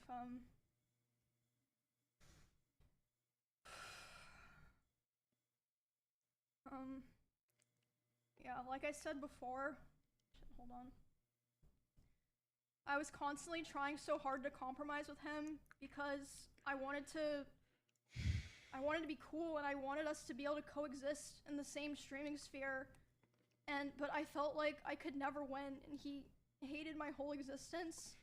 Like, ever since that one stream where He just hates being I outshined. had like a little bit more viewers than him. And he would say that it was my fault that his stream was dying. because most of his viewers liked me, and whenever he hit on another girl, they would be confused or not take it seriously because they knew that me and him were together privately. And he said if he would be able to hit on other girls and convince them that it was real, he would get his career back. What? That was like started within the last couple of weeks that we spoke to each other. He started saying terrible things to me about other streamers in Austin. In particular, one specific streamer who I know there's a lot of people that know he has beef with certain streamers. It was not one of those streamers. It was someone who Asmongold. to this day has been nothing but nice to him. I have no idea. He would say horrible things about this person, like about them in their stream, and it was very hard to listen to. Ow. And just in general, he would say horrible things about other streamers in Austin, like, I quote, "I hate everyone here. You are all useless to me. You're worthless to me because it does nothing for my stream anymore to collab with any of you." Damn, And bro. Say it what it him is. saying that was the final straw for me. The day that he said that to me about other people was the first day that I ever, for the first time, started to ignore his calls and messages. And because of that, he even threatened to come to my house if I didn't answer. But I did end up calling him back, and I spoke to him, and I basically told him that I felt like I could finally see things for what they were. Yeah. And he started panicking, and he was super apologetic, and he was saying he didn't want to lose me, which wasn't the first That's not it. time that That's he, not like, it. Nah. That's not it. I'll be for real. The reason why he did all that is because he didn't want any of this stuff to come out. That's the reason. That's the reason why he said all this. That's the reason why he started apologizing all that, because he knew that one day that she was gonna speak up about what happened between them two. did something like that and was like, basically begging me not to leave. But that was definitely the most extreme time. And again, like I said, I always had the hope that things would be cordial, or that, we could be fine with each other. So I agreed, and we agreed we were going to talk about all of that. We talked about it about a week later, and instead of apologizing for anything, he basically told me that he realized he needed to go to Japan and LA to get his viewership back up, and he was basically too young to focus on friendships and relationships. Too young?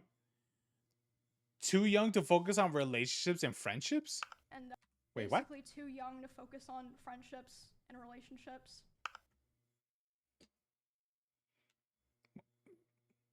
How? Wait.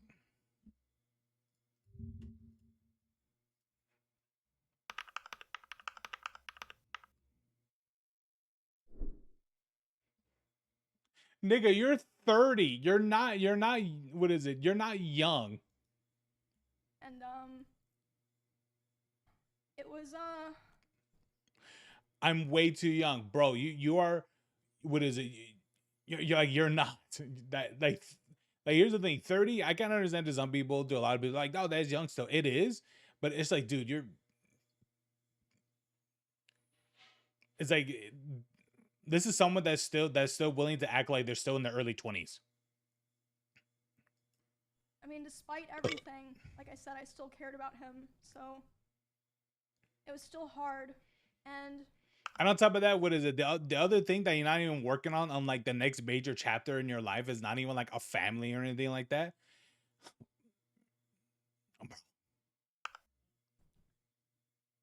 I mean, it was like a mix of feelings, like I was devastated, but I was also so relieved. But because of the past incidents during like other fights and times I would try to separate myself from him, past incidents during those times of him manipulating me into staying close with him and giving him more chances, sexually assaulting me, the abuse. Dude, anytime she mentions that, I'm just like, bro. And just him generally not being a very nice person. After that, I decided that the only solution and way for me to move forward, I made the hard decision, but I know now for sure the right one, was to finally completely cut contact with him. Yep. I knew it'd be very hard because our careers and our communities were so intertwined, but I knew that I had to do it and that there was no other choice. So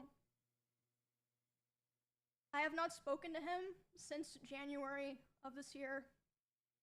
It's been 10 months.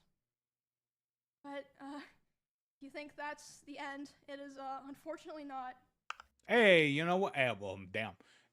Yeah, no, of course not. Especially when your friend group involves him too. Oh yeah, that's not gonna be the last time. But yeah, hey, but you know what? I'll be honest with you. It's a fucked up way I'm about to put it. But hey, man, what is it? We both lost two.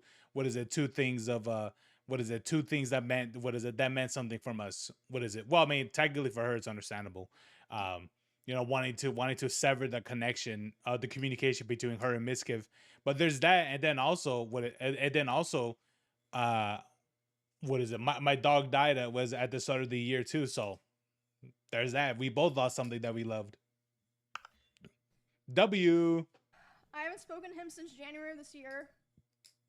It only took a couple of weeks, but soon the messages started. He has attempted to contact me over 40 times individually Per day. year in individual texts, Discord messages, Instagram DMs, and phone calls. And not even a letter? I'm just gonna show those. Bro, like you did everything, but you didn't even bother to do a letter? Come on, man. Come on. Come on. Oh, she's gonna show the message. And a little bit. First, Oh no, this is something else. at first it starts simple. Be confusing messages or like him expressing he was worried about things. Bitch, there's something called a zoom in function. Like, at first it wasn't anything weird. Oh, there it is.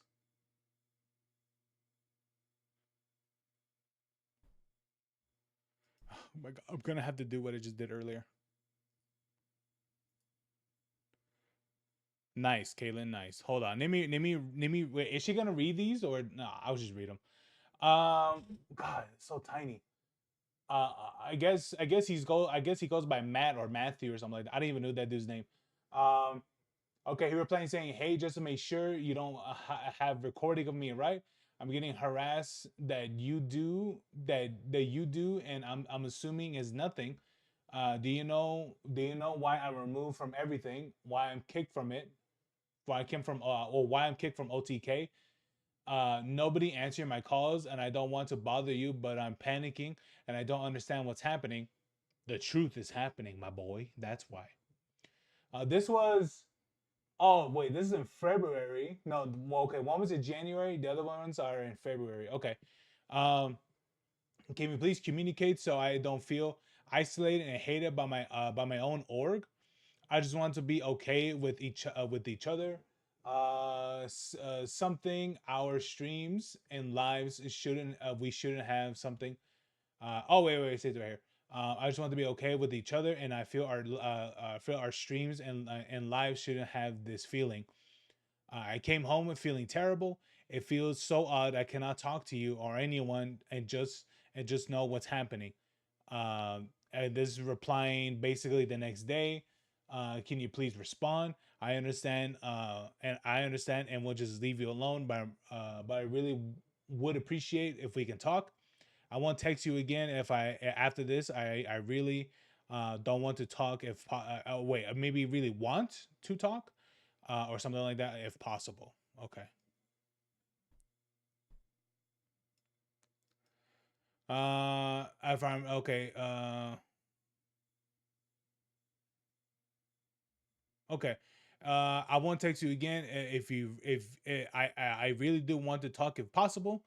I know you don't want to hear from me, but I can't just not message you and still care about you. If you need to talk, I'm here. I'm so sorry shit like this happened.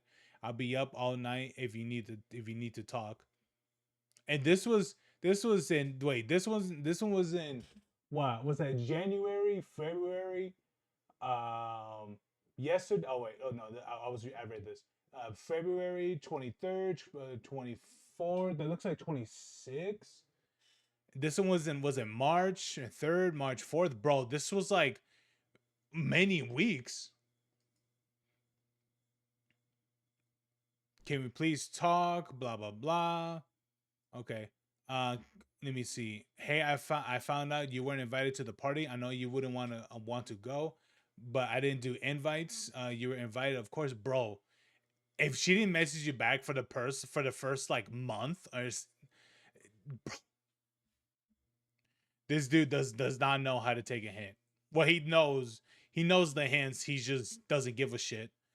Uh, but I didn't do invites. You were invited, of course, and I hope you're okay. And one day we can talk. Amy, can we talk?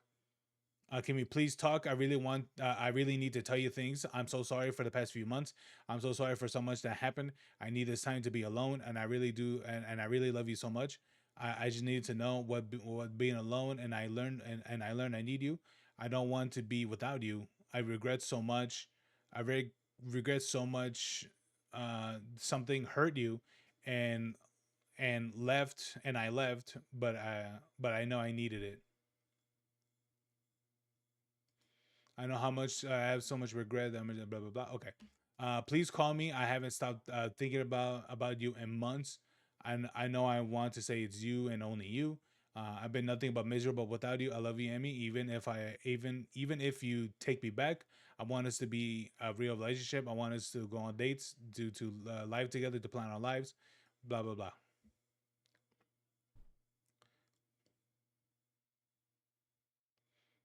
At no point any of these text messages ever mentioned about starting a family.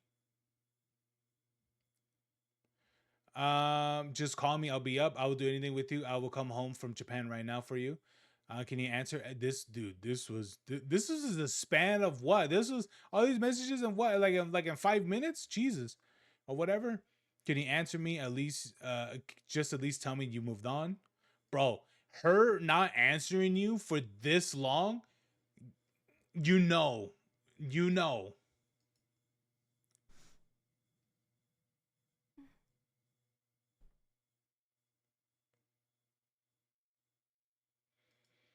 Bro, this went from May. Dude, it went to January to May. And there's probably more. Oh my god. Hey, I know it's been a while. I just want to say I'm going back to Austin next week, and that you should wait, and I think that you should and I should at least be able to talk and communicate with each other. I'm going to be also doing a lot of collabs, and I know you've been doing a lot of collabs lately.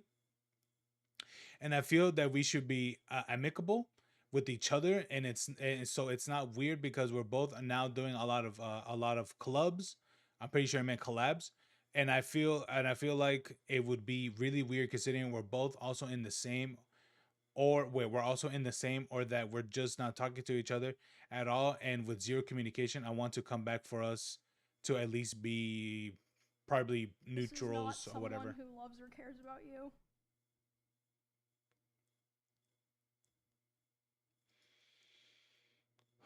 Um, I don't want to wait. Okay. Have zero communication. I want to come back for us to at least be okay. I don't want to need. I don't want need to talk to you about anything in terms of relationship. I just want to talk to you in terms of business and also just overall collaboration. So I think we should have a conversation. If you can call me sometimes this week, I think that would be great. I hope you're doing well. If we can't communicate, we're gonna continue. If we can't communicate, we're gonna continue to not talk. This is only going to get weirder and weirder. as we're both invited to the same things consistently, and we are both involved in awesome activities. It's best for the both. Jesus Christ, bro. This is a span, bro. This is a span of. She said 10 months, bro. It doesn't stop. I'm pretty sure this is Discord. Yep, that's Discord. This is Discord again. Yeah, for Discord is, can you answer the phone? Can you answer my phone? Whatever it is. Okay. I'm sorry. Not a day has gone by in these last 4 months where your final words to me don't was it don't go haven't wait don't go haven't echoed in my heart.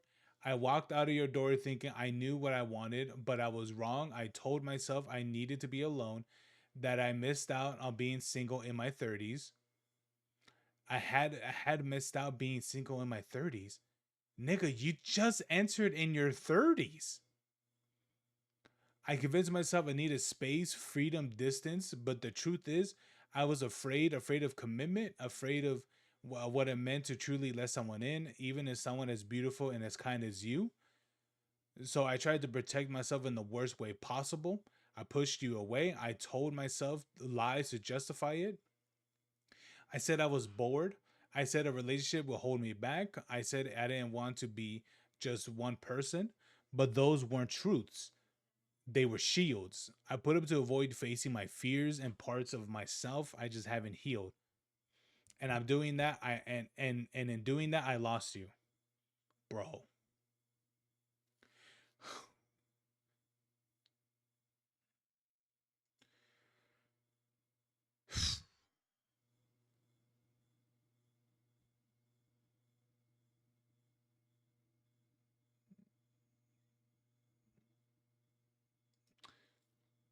I feel like these are ChatGPT responses. Am I crazy? Am I crazy in thinking that these are potentially ChatGPT responses? The last 4 months have been the hardest of my life. Whatever people may see on the outside, online or anywhere else, no, dude, all of what is it? I've seen this dude shit. He does not type like this. No, no, no, no, no, no, no, no, no, no, no, no. This, from all the texts that we've seen, this dude does not type like this. No fucking way. This is done by AI. This is done by AI. 1,000,000%. Who adds quotations and dashes or whatever these are? Who does all that? No, bro. No. No, no, no, no, no, no, no. He never added any of these throughout the conversation. There are all the texts from all these span of months, and yet suddenly he's adding all these. No, bro. This is ChatGPT responses.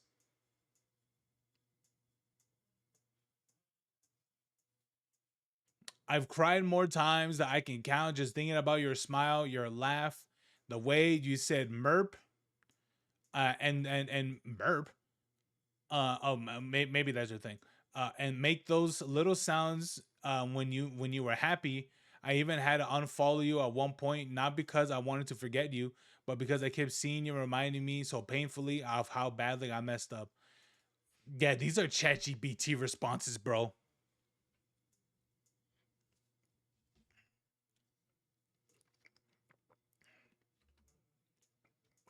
I'll be for real. My shit would have been like whole kinds of grammar errors and a bunch of fucking a bunch of other shit. That would have 1,000% be it. But anyway, yeah, okay. This is the Instagram message. Can we please talk while you're here? Just a simple conversation will go very far for both of us. Blah blah blah blah blah blah. Real Miskif. This is from what is this Instagram still? Can we please talk your simple comment for the world that like communication very confusing. I've been wanting to talk to you for a while, bro. You've been wanting to talk for the past like 6 months, and she hasn't replied at any point.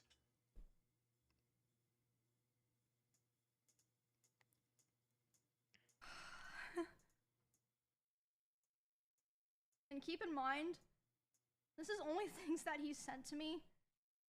I can't document all the things that people told me that he was saying. And, it's just kind of a funny side note, I guess. Again, I believe this is from, this is from these messages in particular. These are definitely from Discord. I'm gonna be for real. These are, I firmly believe these are 1,000% ChatGPT responses. I'm pretty sure he put this in an AI to come up with this. I would like to highlight this message. Because, yes. Doesn't really matter, but I ran it through a ChatGPT checker, and all the highlights, like I said, doesn't really matter. I just thought it was interesting. Damn. So at least more than half of it was ChatGPT. But,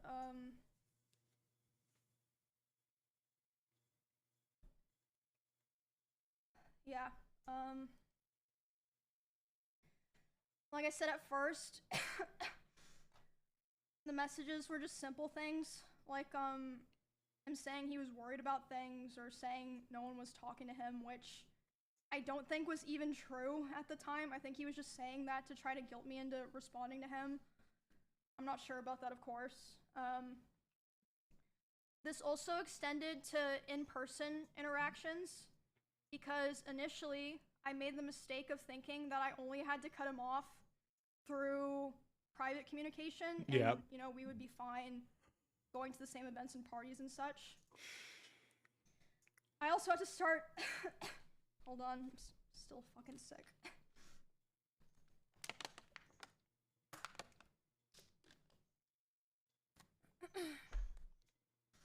I made the mistake of thinking that I only had to cut him off through personal, private communication, but I also had to start avoiding going to the same parties or places I was worried he'd be in person. Yeah.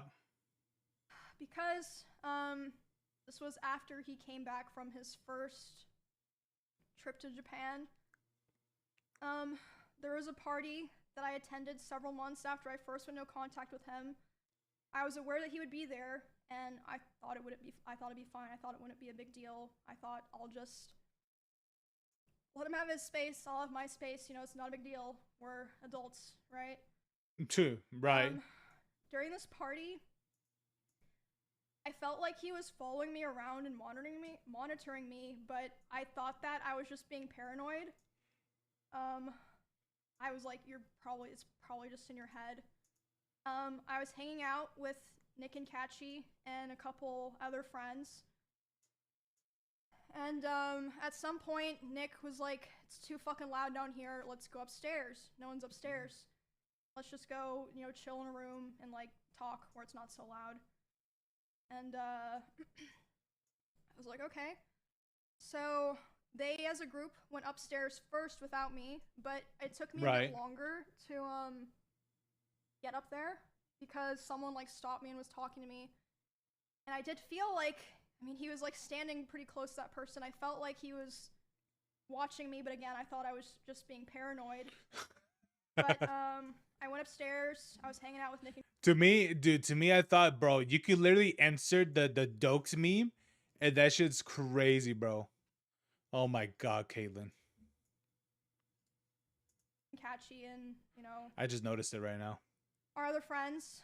And then about 30 minutes later, Dude, yeah, you can literally answer the Dokes meme of what's that show called? Dexter. the room that we're in, the door opens. It's Miz. Hey, cat. He opens the door, makes eye contact with me, goes, ooh, and then closes the door and leaves. And I was like, what the fuck? I'm talking about the Wii farm. But again, I was still trying my best to, you know, give the benefit of the doubt. Like, you know, maybe it's just like an awkward situation or something. But a couple months later, the person that he was hanging out with that night reached out to me privately Uh-huh. and was apologizing. And I was like, why? And they're like, I just felt like I had to apologize to you because I felt so bad and so embarrassed of what was going on. Like, yes, he wanted to see what you were doing. He was saying, like, I want to go see what's upstairs, and he was checking every room. And then after he opened the room that you were in with Nick, he closed the door and started laughing, and then he just wanted to talk about, you know, how you guys broke up for the next, like, however many hours of the night. So I was like, wow, okay, Wild, that's good bro. to know, I guess. The next story, that I want to tell involves what happened to me, Valkyrie, and Cinna. I'll be honest with you, to be like, whoa, it's like, bro, you knew, all right? Earlier this year, when we were attacked at the Santa Monica Pier. Oh yeah, dude, I forgot about that too, bro. Can you imagine dealing with you're dealing with the shit that's happening with your ex, right? The fucking, was it the you know, this dude being a weirdo and a stalker and shit after your breakup and a bunch of other shit.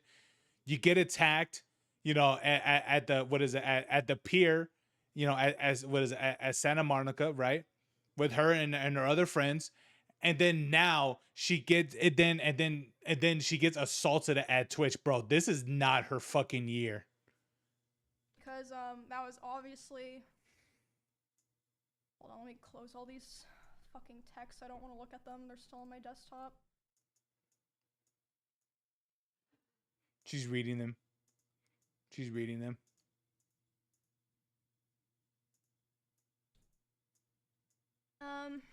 Where was I? Honestly, I think she was reading them. She was definitely reading them.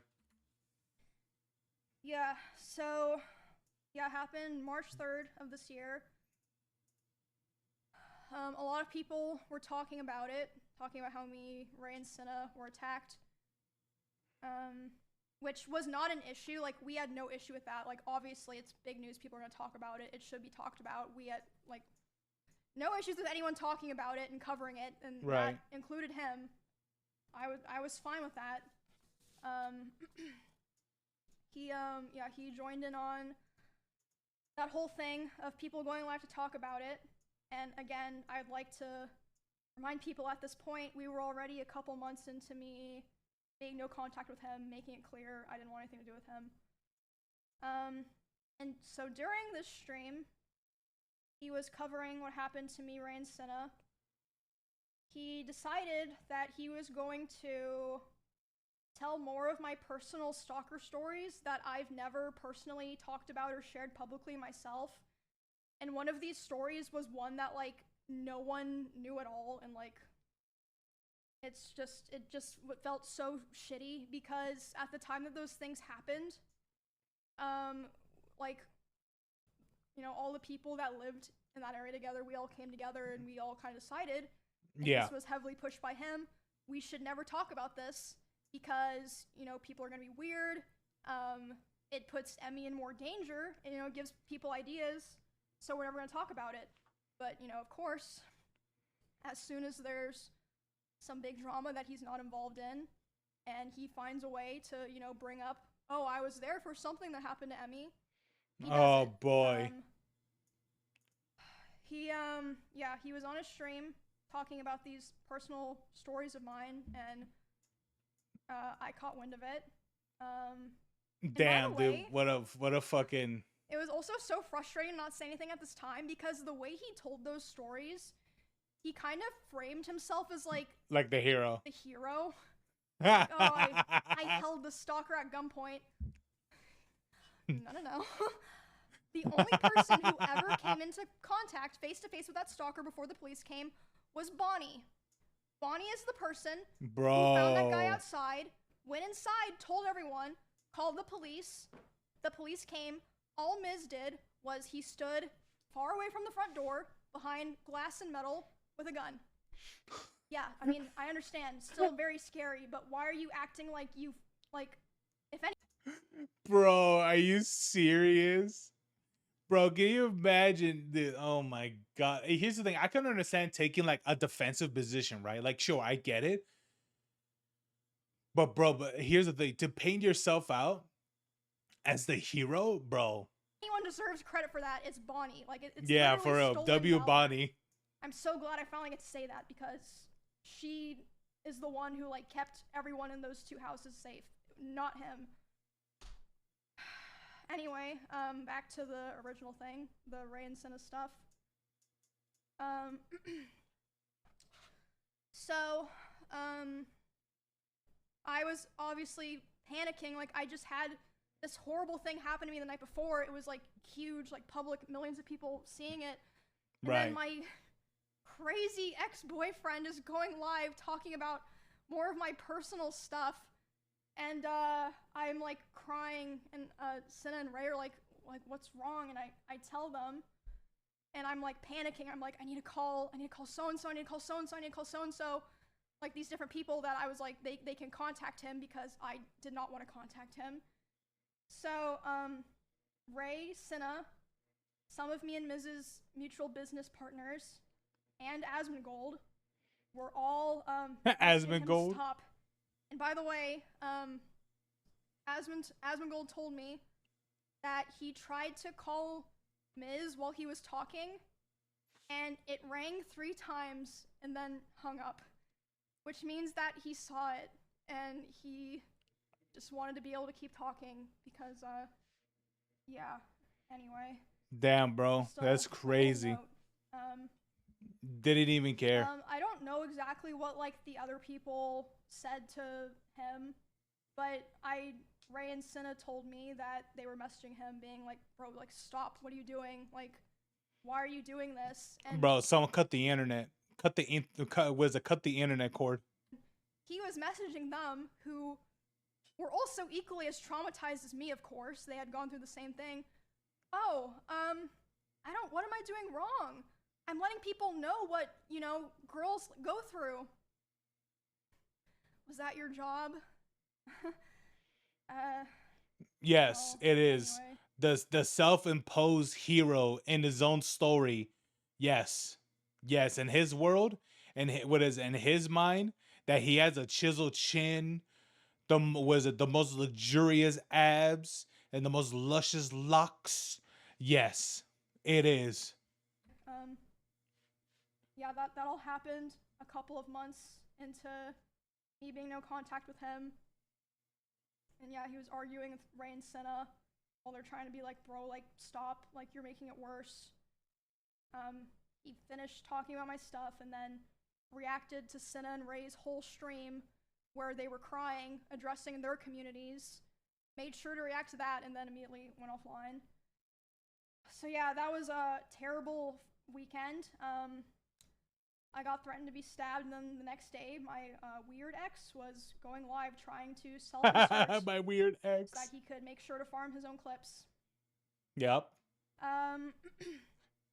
After that, Yeah, farm his own clips to look like the hero. By the way, I'm always gonna keep mentioning that incident, his attempts to talk to me only ramped up, which I showed those texts. We went back to Japan, and during that trip, he was texting, calling me, trying to call me quite a lot, begging me to take him back. And at the same time, I heard that he was reaching out to quite a few other streamers who know both of us. right. And he was crying to them about how he wanted to get back together and how he thought someday we would reconnect and eventually get married.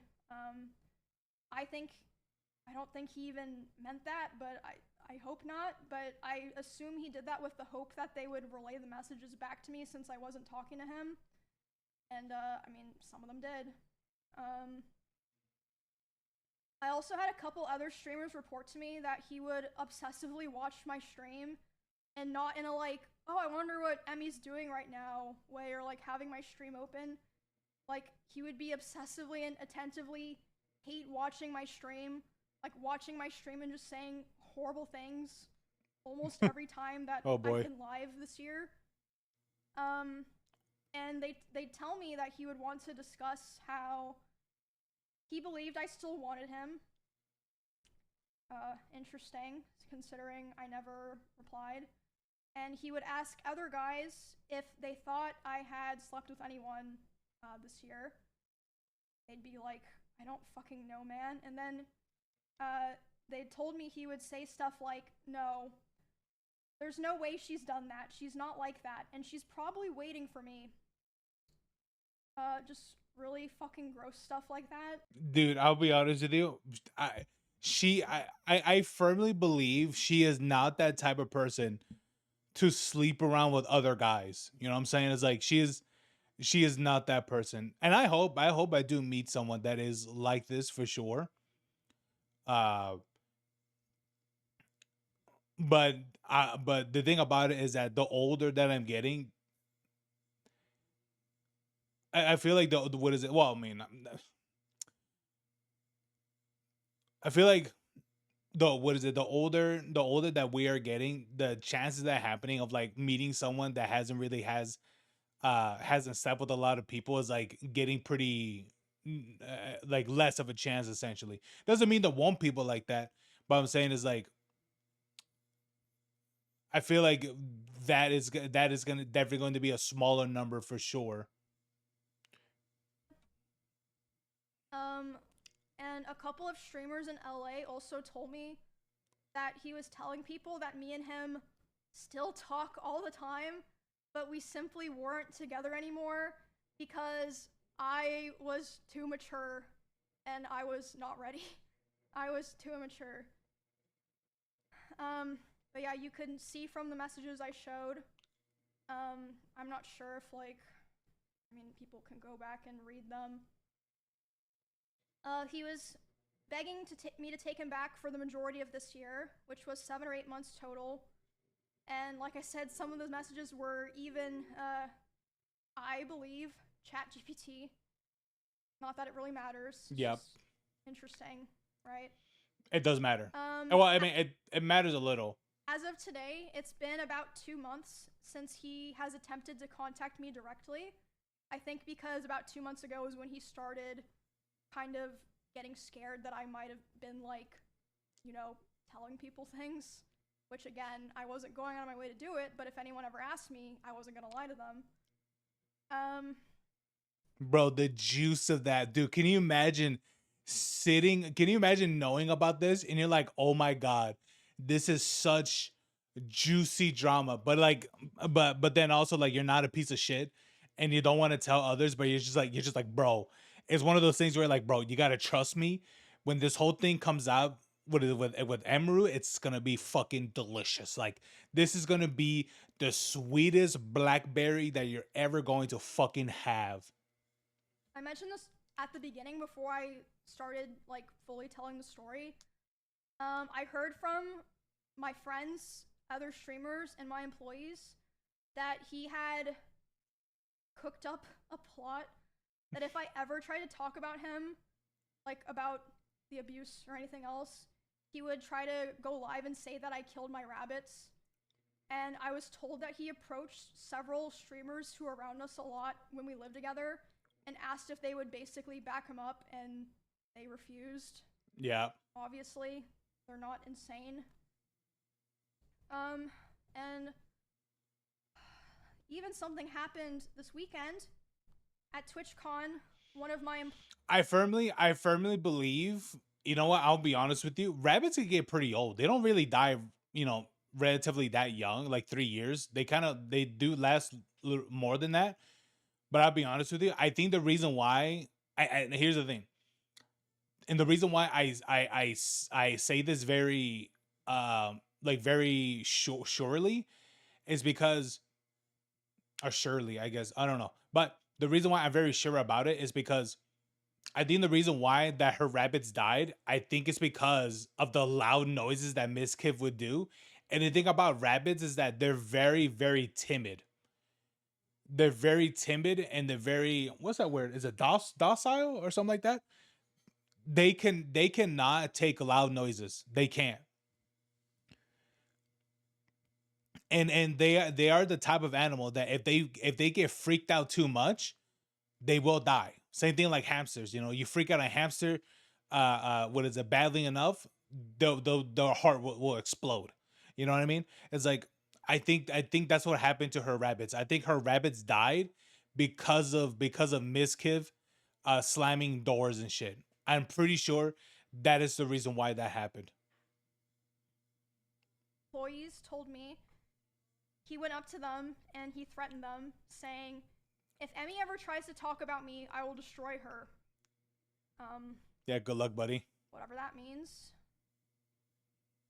And within the same night, he also texted one of my best friends, and he would have known that I would have been with this girl. He texted her saying, "Hey, worried about her, hope she's okay." You know, right after he just said to my employee and other people that he was gonna try to destroy my life. Yeah, all in the same night. Yeah. And, yeah, that was Saturday, so that pretty much leads us to today.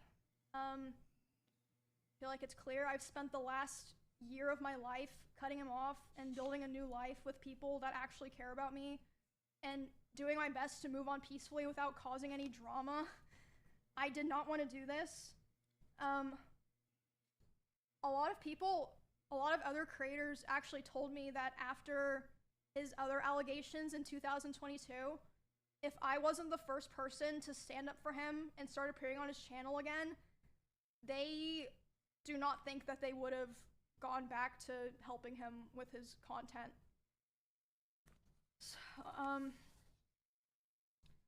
So I always tried to keep things private, always tried to make things better, had Right. hope that things would get better, you know, tried to be supportive, and my thanks that I got for all of that was abuse and resentment. And for all of 2025, all of this year, harassment and hatred from him and his community, while he was the whole time secretly begging for me to take him back behind the scenes. I've taken a lot of steps already. As I said, it's apparent. I've taken a lot of steps to restructure my life and be a lot more careful about who I help and who I invest my time and my care into. And I'm doing a lot better now, but I felt like this was a necessary stream because, like I said at the very beginning, Right. I have heard that he has done things to other people that Ooh. aligned with some of my own experiences, so I felt like Oh it would be Lord. wrong for me to keep holding on to all this information.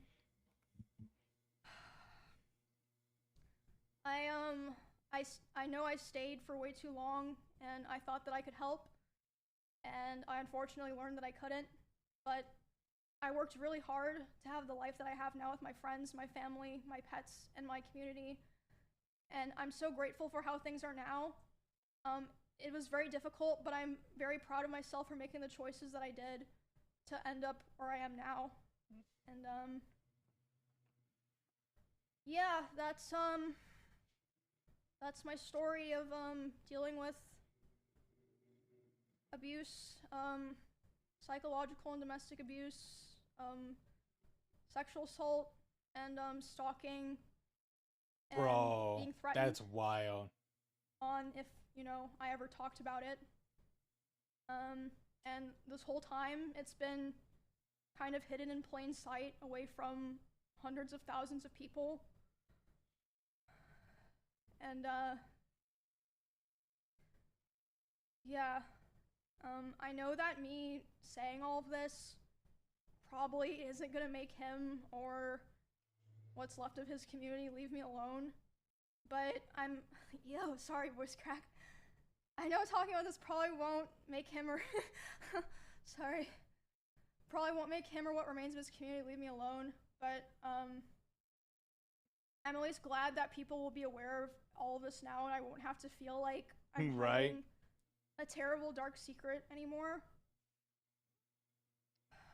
Bro, all this is the span of 1 year, by the way. That's wild. And I also want to make it clear that not everyone that I interact with or that I'm friends with knew the extent of the things that were happening. And a lot of streamers didn't really know anything at all, but I mean, like I said before, people aren't stupid.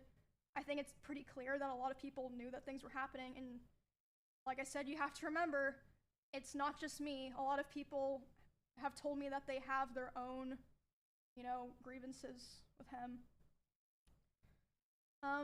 But for the people who did know about this, thank you for being there for me through all of this and supporting me and cheering me on.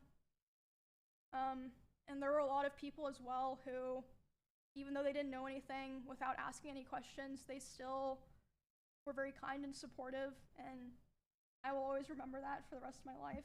Ugh. So that looks like to be it, really. I also want to say, just so people know that I'm not just trying to like put this out there, and then, you know, I am already in the process of filing a restraining order on him in both Texas and California. She is? Bro, that's great. And I also wanted to say that I would not be surprised if he tries to sue me for the stream that I did today and for coming out about him. Oh, Not yeah. because he would win, 1,000%. like a slap lawsuit. It'd be interesting if that happened, and I wouldn't be opposed to people finding out more of the truth and things I didn't even talk about today. Bro, I'm gonna be for real. If he does this shit, Discovery is going to be, it's going to be his greatest downfall. All of this, you know, is awful, right? It's bad. But Discovery, it's gonna be even worse for this guy. Mizkif. I know you're not listening. Don't do it, bro. Don't do it, because Discovery is gonna Discovery in lawsuits, bro. You think this is bad? When it comes with the courts having to show actual personal, you know, actual everything, you know, between you two, it ain't gonna go well. And what else he's been lying about, and I'm sure there's also plenty of things that even I don't know about. And, Yep. Yeah, there's more things I didn't even talk about today, but I'm hoping that now that I have this out, this is the last time I ever have to talk about it, and I can be like, okay, I got it out there. I'm not withholding this anymore. It's out there. And yeah. I guess that's pretty much it. Definitely not how I would have liked to spend my Saturday. I would have loved to go to karaoke with my friends or something like that instead. Hey man, that's all right. Sometimes some things just need to be said. But anyway, let's check out, what is it? Let's do this fucking crazy, bro. Let's check out let me see. Maybe I got to look it up. Dude, everyone's reacting to it. You got, what is it? You got XQC, you got, you got your usuals, right? You got Leaflet, fucking Nuxanor. You got I think I did watch the one for Asmin and various others. Bro, it's wild. Anyway, we're gonna see Mizkif's response, bro, is so bad. Like,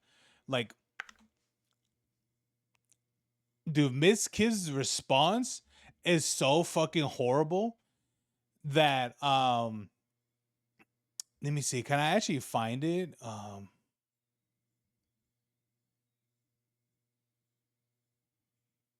This is the one with what's his face?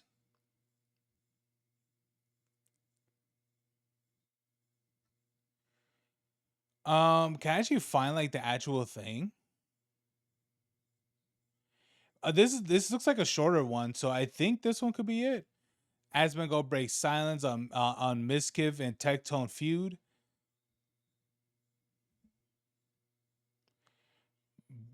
Bro, a lot, dude. There's so many people between them two.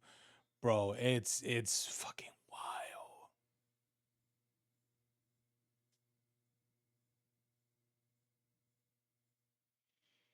The Truth by Mizkif. He has a video, 30 minutes of I kind of just want to see the highlights of his thing, really.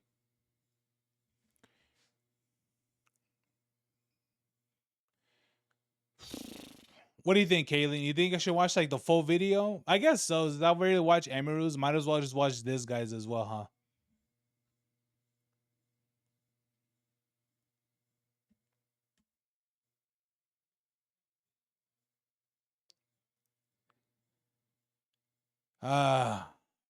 All right. Well, Here's the thing. I did one. What is it? I did one for. What is it? I did one for what is it for Emiru? I guess I might as well do one for Mizkif as well, even though his is greatly shorter. But all right, let's check this out. Even though this is by his what is it? This is by his own personal thing, but yeah. Is this goodbye? No, it's not goodbye. Not at all. Explain yourself. I will. There's some people that are saying some pretty crazy things. I haven't even gone on Twitter.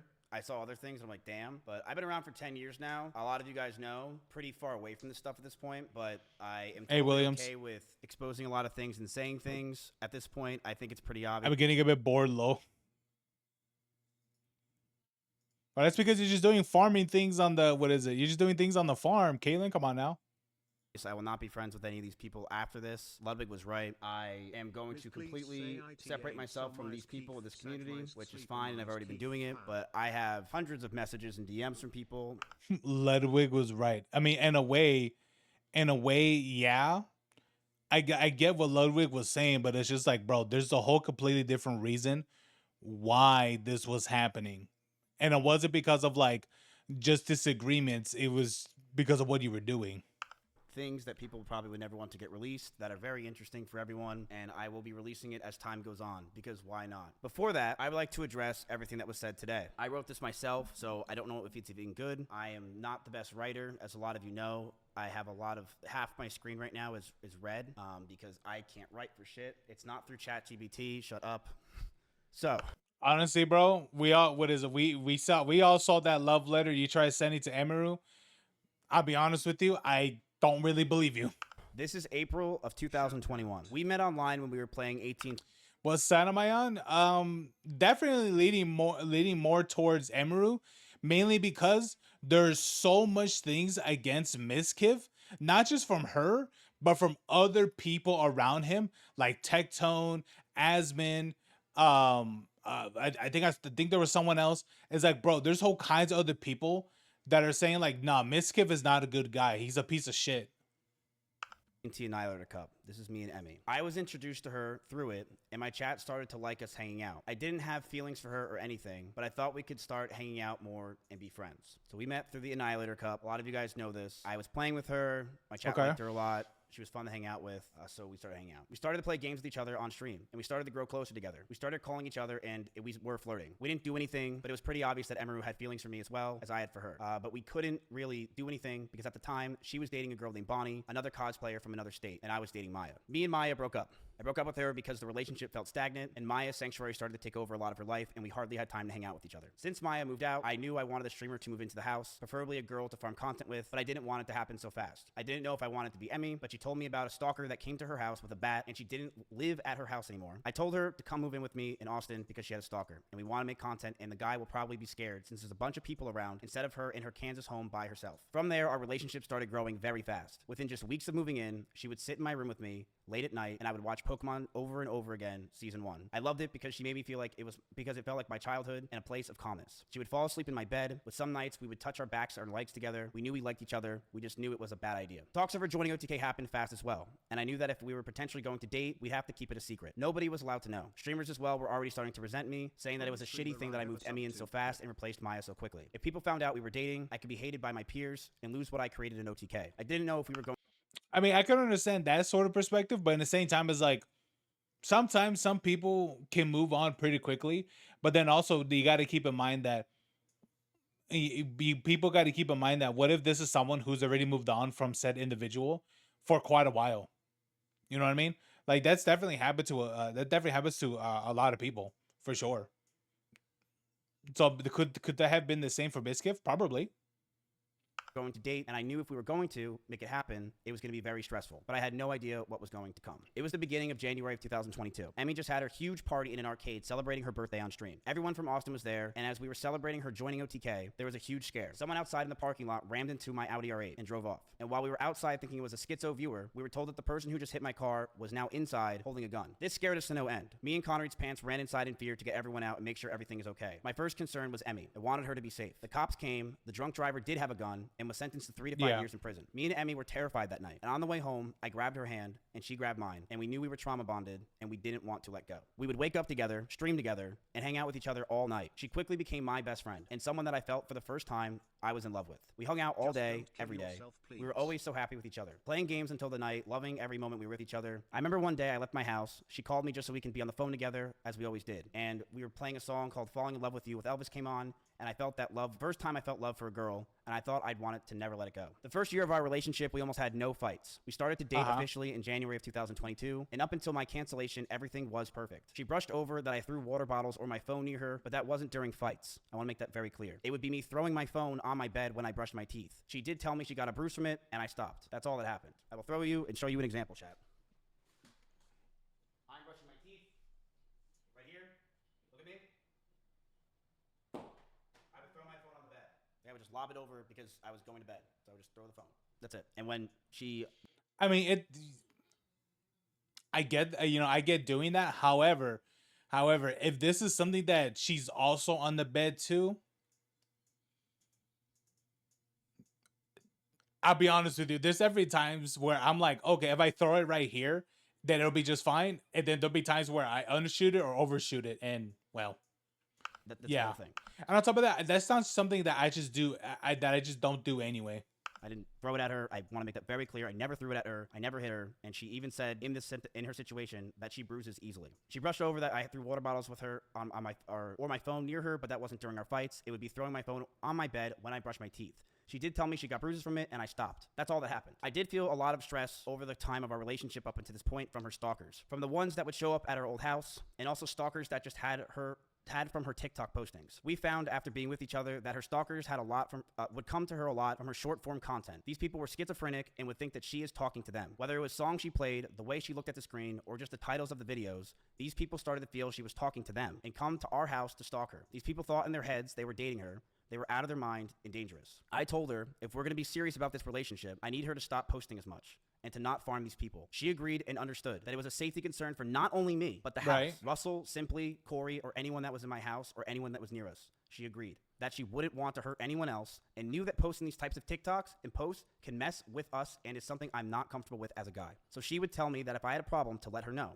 And at first it was minor things here and there, but over time, it got harder and harder to deal with. There were more stress on top of this. We both had to hide the relationship from everyone. If anyone found out or was known, I could get in a ton of trouble with OTK and cause a ton of problems. I told her if we were going to be serious about this relationship, I need to stop posting as much and to not farm these people. And then there was more stress on top of this. We both had to hide the relationship from everyone. If anyone found out or was known, I can get in a ton of trouble with OTK.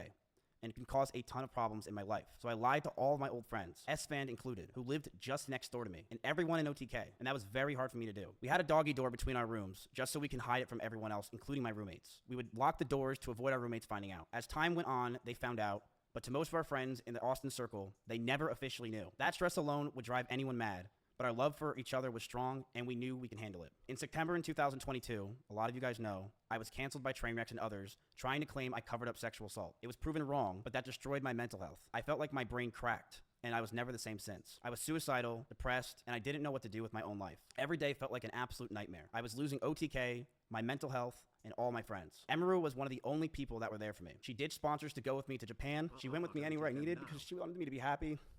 And she knew sometimes I freaked out, I lashed out, but she loved me and she knew I was in a terrible mental place. It got so bad, the stress and constant talking about the same things over and over and no sleep and depression, that most of my hair started to fall out and Emiru started to hurt herself while we were in Japan.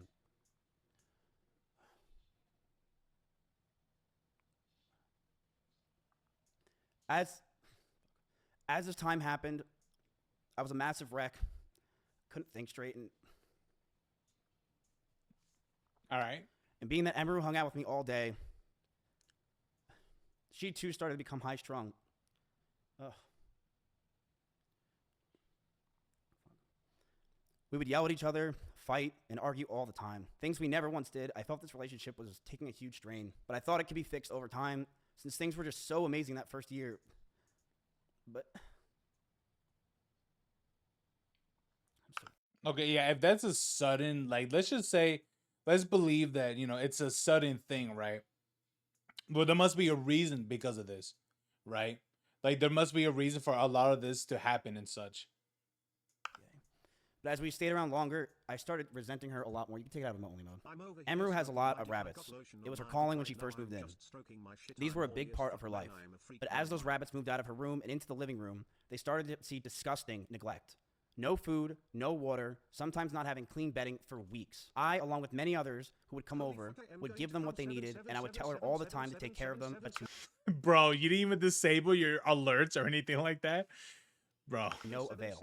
She completely neglected those rabbits, so much that many of them just died over 1 year of being around in my house. My cleaning ladies would clean them just because they felt terrible, and my brother once came over and said, and I quote, "If you ever marry this woman, I'll never forgive you." Here is a video up close of Emiru's rabbits.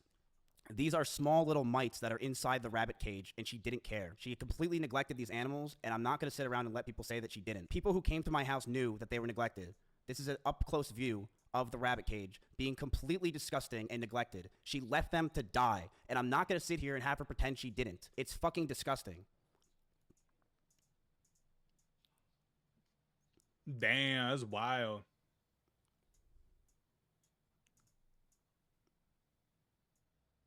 This is a video from my own brother. I didn't record this. These are mites all around her cage. I would tell her to take care of them all the time, but to no avail. She completely neglected those rabbits, so much that many died just over a year or two of being around in my house. My cleaning ladies would clean them just because they felt bad, and my brother once came over and said that if I marry her, he'll never forgive me. In fact, when Maya came over during my cancellation, she actually commented on Emiru's rabbits and said, "These rabbits are completely neglected, and this is disgusting." Emiru wouldn't clean the cages, and the smell became so bad that we started to have the rabbits just be outside. I told her if that's the case, she's got to make sure she's giving them water, because they are her responsibility. Instead, these rabbits were left outside in 100-degree heat with no food or water or anything. Most of the time being in cages with no bedding besides poop all over the place. Emmy didn't care. She would sit inside and play League of Legends all day.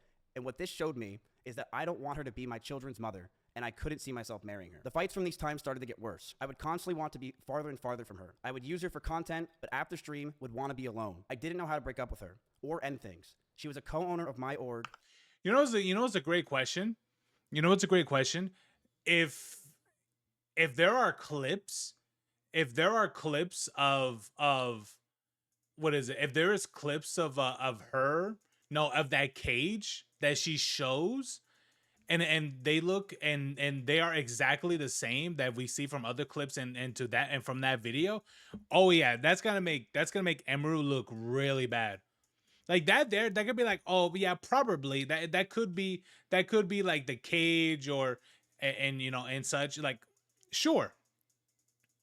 However, remember, these are the people that stream their lives, like every moment of their lives and shit. So there's got to be a clip somewhere where you could definitely see this cage for sure. There has to be one, because if there is, and if exactly like this one, whew, yeah. That could make her look really bad. The only person I knew, and the strain of the relationship and hiding the relationship was really taking a toll on me. On top of that, the stalkers were getting worse. One stalker came to my house, and I had to point a gun at him for 30 minutes until the cops came. These stalkers are no joke, and the pressure from the relationship, the anger I felt, and the stalkers as a whole really made us lash out at each other. She would tell me that she doesn't realize what she's doing, that she didn't understand what she was doing wrong. But I would constantly tell her, on and off stream, that she needs to do more, because these stalkers are getting worse. I know I wasn't perfect with my language or tone throughout this entire relationship. I think no matter what, like, I'll be for real, I think no matter what, there's always going to be like said stalkers, you know? Like that's what I think. Like I think there's always going to be stalkers and things like that. So I think no matter what she does, there's always going to be, you know, those like severe weirdos. I know I wasn't. And I was aggressive at times. In regards to being controlling, I told her many things. I told her to dress older, to stop wearing pajamas, to stop talking about stalkers and schizos as a whole, stop talking about past relationships, and yes, I didn't want her to travel without me. I also said that I didn't want her to hang out with specific people. This is because I didn't want her to get hurt. I didn't want Emmy to get assaulted. I didn't want some man to do something to her when I'm not there, and I wanted to keep her safe. And I know with how my mental was and who I was back then that I didn't do everything right. I know I could have done better, and I'm sorry. I know I was controlling, and I should have just ended the fucking relationship, but I was so confused as a person. And I'm sorry I did it. I'm sorry things got to this fucking point, man. The last 9 months of this relationship, things got extremely fucking toxic. I told her to move out. She didn't move out on her own. I told her to move out because I wanted space, but she still wanted me around at all times. She would get upset if we didn't sleep together or if we weren't around. She always wanted me to drive over to her house, but I never wanted to because I wanted to be alone. and that increased our fights. But the stalkers continued, and I got even more stressed. They started to take pictures of me whenever I would drive to her house. They knew my every movement. I couldn't take it. Between the rabbits, the stalkers, and the overall ability to handle situations with each other, I knew this wouldn't last, but I didn't know how to get out of the relationship. She did not want to move out. As for me telling Cheddar to leave my house, he was swatting at Chompy constantly and making him bleed. I not only was the one that wanted her to move out first, I was the one that wanted the cat out of the house because he was attacking my cat. Every month went by the last year, and our fights started to get louder. We were breaking up with each other almost weekly. Fights were getting more aggressive, and shouting began to increase. I was not perfect, and I reflect on the situation's poor taste to myself. I'm ashamed that the situations got so bad, but Emmy was also violent. She would throw clothes or plushies at me, and I punched holes in the walls or slammed doors in aggression. I one time did say I was going to kill myself during an argument. Bro, I remember I saw this clip. I was like, dude, saying that it's bad that she was throwing plushies and things like that, bro. Has anyone ever got hit by a plushie? And I'll be honest with you. To me, I thought, which one is more worse, right? A thrown plushie, or someone slamming, putting their fist through walls and slamming doors and shit. To me, I thought, which one is more worse? You know, I'll be honest. Here's the thing. It's just one of those things where it's like the plushie thing. I don't know. To me, it's not that exact. It's not that big of a deal. But bro, I've seen what punching holes, you know, in walls looks like and things like that. I'll be honest with you. The extinction of fear and being, you know, and being, you know, jolted and things like that when there's a sudden abrupt noise compared to getting hit by a plushie, bro. I'm like, these aren't the same. They're not. Okay. I lived that life.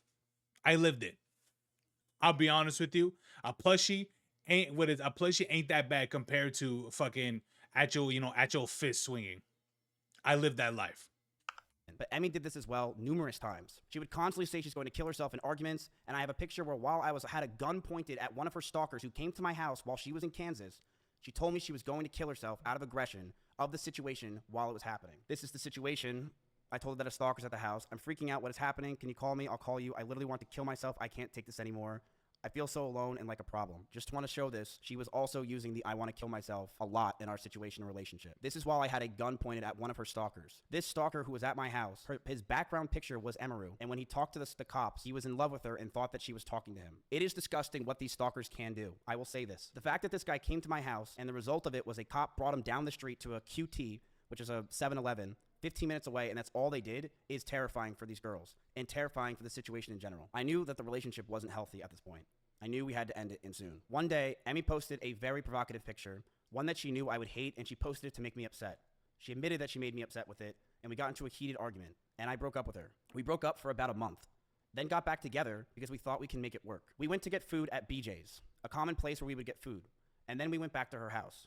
We cuddled for about 30 minutes and started to kiss. She said that she was okay with this on her stream, and I started to advance to the next stage because I thought that's what she wanted. She yelped, and I immediately sprung up and was scared if I did anything wrong, or did wrong in general. I got scared and left the house. I apologize if that made Emmy uncomfortable for me not saying sorry, and I wish I said sorry back then. But we got back together soon afterwards. And during those last few months where we were fighting, we were... Okay, so that part matches up. That part matches up, but the one thing that is added as well is the detail of you know, of the whole thing being okay. But I think she did mention that too, but I'm not too but the part of you know, of him, you know, going more further and things like that, it's just honestly, you know, is, you know, would that make someone look bad or something? I don't know. Like the thing about it is that it just doesn't sound good at all of that being told in the girl's perspective, you know. But it's just like,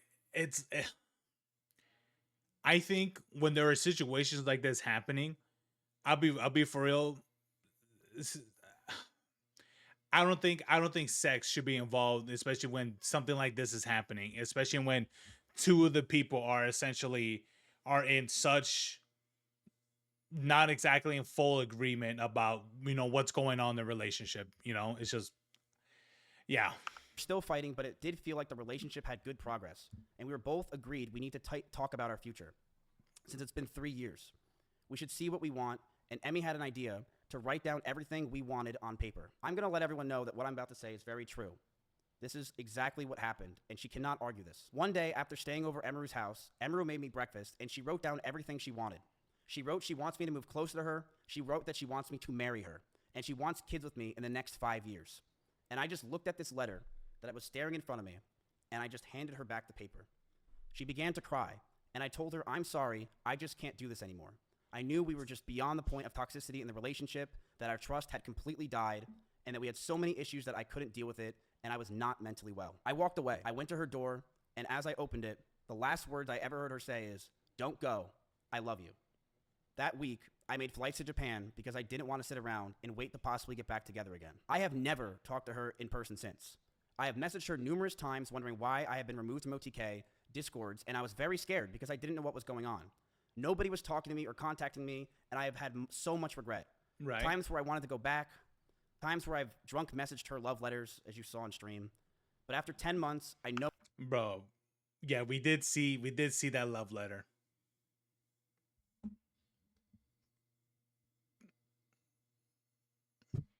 Yeah, at least majority of that was done by ChatGPT. Just saying, you know, it's just like that part. I'm like, bro, doesn't exactly make it look great. Like, you know what I'm saying? It's like you make a love letter and then you use ChatGPT to help you do it. It's like, nah, bro, come on now. No, we're much better off. But anyway, I did see her at a party once at Simply's house.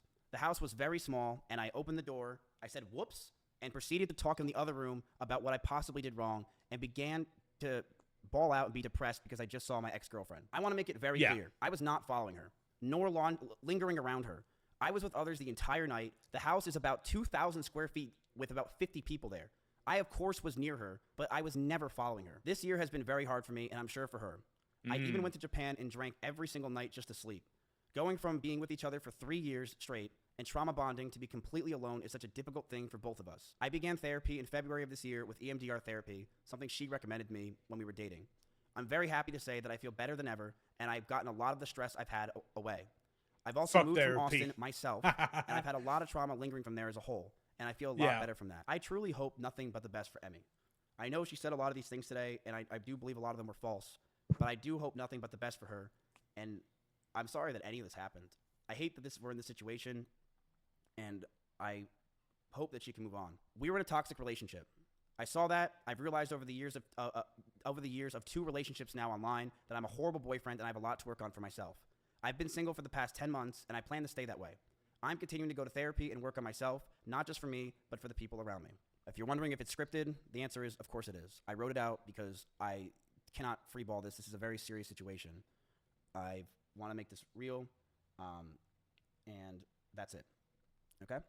I'm going to stand up for myself. I am going to defend Damn, bro, you put this together real fast, didn't you? myself in these situations. I'm not going away. I have no And where are the receipts? Come on, man. You only show one receipt. Emiru had like 40 of them motherfuckers. You only have one. plans to go away, and I believe a lot of the situations today were absolutely exaggerated. I have dozens of photos and videos, calls and messages as well, if she has them. I have things I will be leaking over the next few days of other people, of other things. I have a lot of messages that I have that I'm going to expose as time goes on, because I do believe that this is a time to go fucking buck wild. But I want to make it very clear. When it comes to Emiru, when she says that I was getting ready to go after her and that I was going to use her rabbits against her, that was never the plan. My plan for myself was very simple. If Emmy were to say something about me, I would say something back. That's it. I never had a plan in my life to go after her or do anything. It was if she ever said anything, I would say something as well. And that's completely understandable. Can you clarify what, if anything, was said to her team at TwitchCon? Bro, I won't lie. This is going to be fucking glorious. I'll be honest with you. This is going to be awesome. Dude, I can't wait. You know, I'll be honest with you. It wouldn't surprise me that Emiru's a piece of shit, but then it wouldn't surprise me either that Mizkif's also a piece of shit. Bro, this is beautiful. I said that if she goes after me, then I will go nuclear. And that is exactly what I said.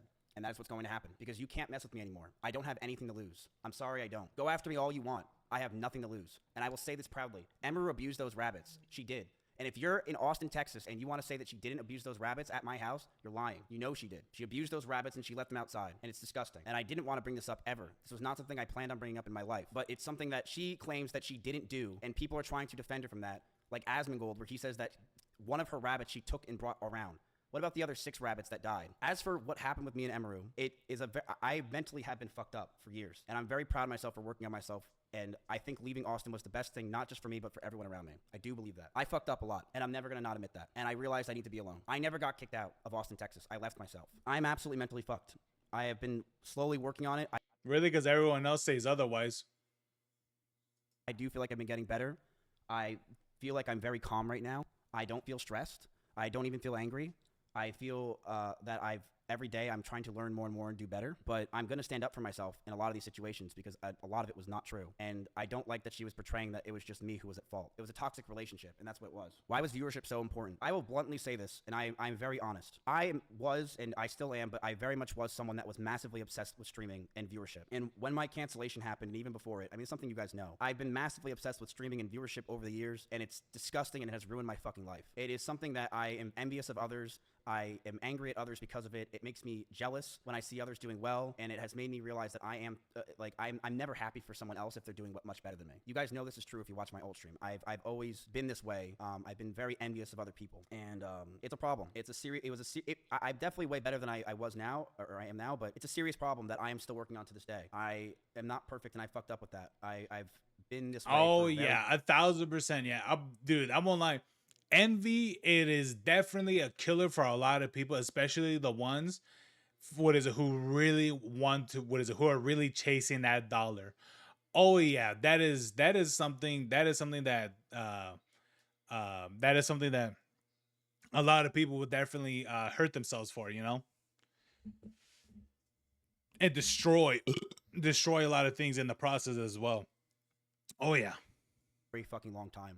I believe it. Competitive dude, and I think I'm very competitive with streaming because I really care about it a lot. I've sunk my whole life into this thing. Did you really drive 150 miles an hour? I'm going to say this very clear. If you know me in Austin, Texas, I drive fast everywhere. I drive fast literally everywhere. I'm in an Audi You're not R8 saying in no, Austin, bro. Texas, where the freeways are open. I drive fast all the time. I remember one time when she was picking me up from the airport. You're not saying no.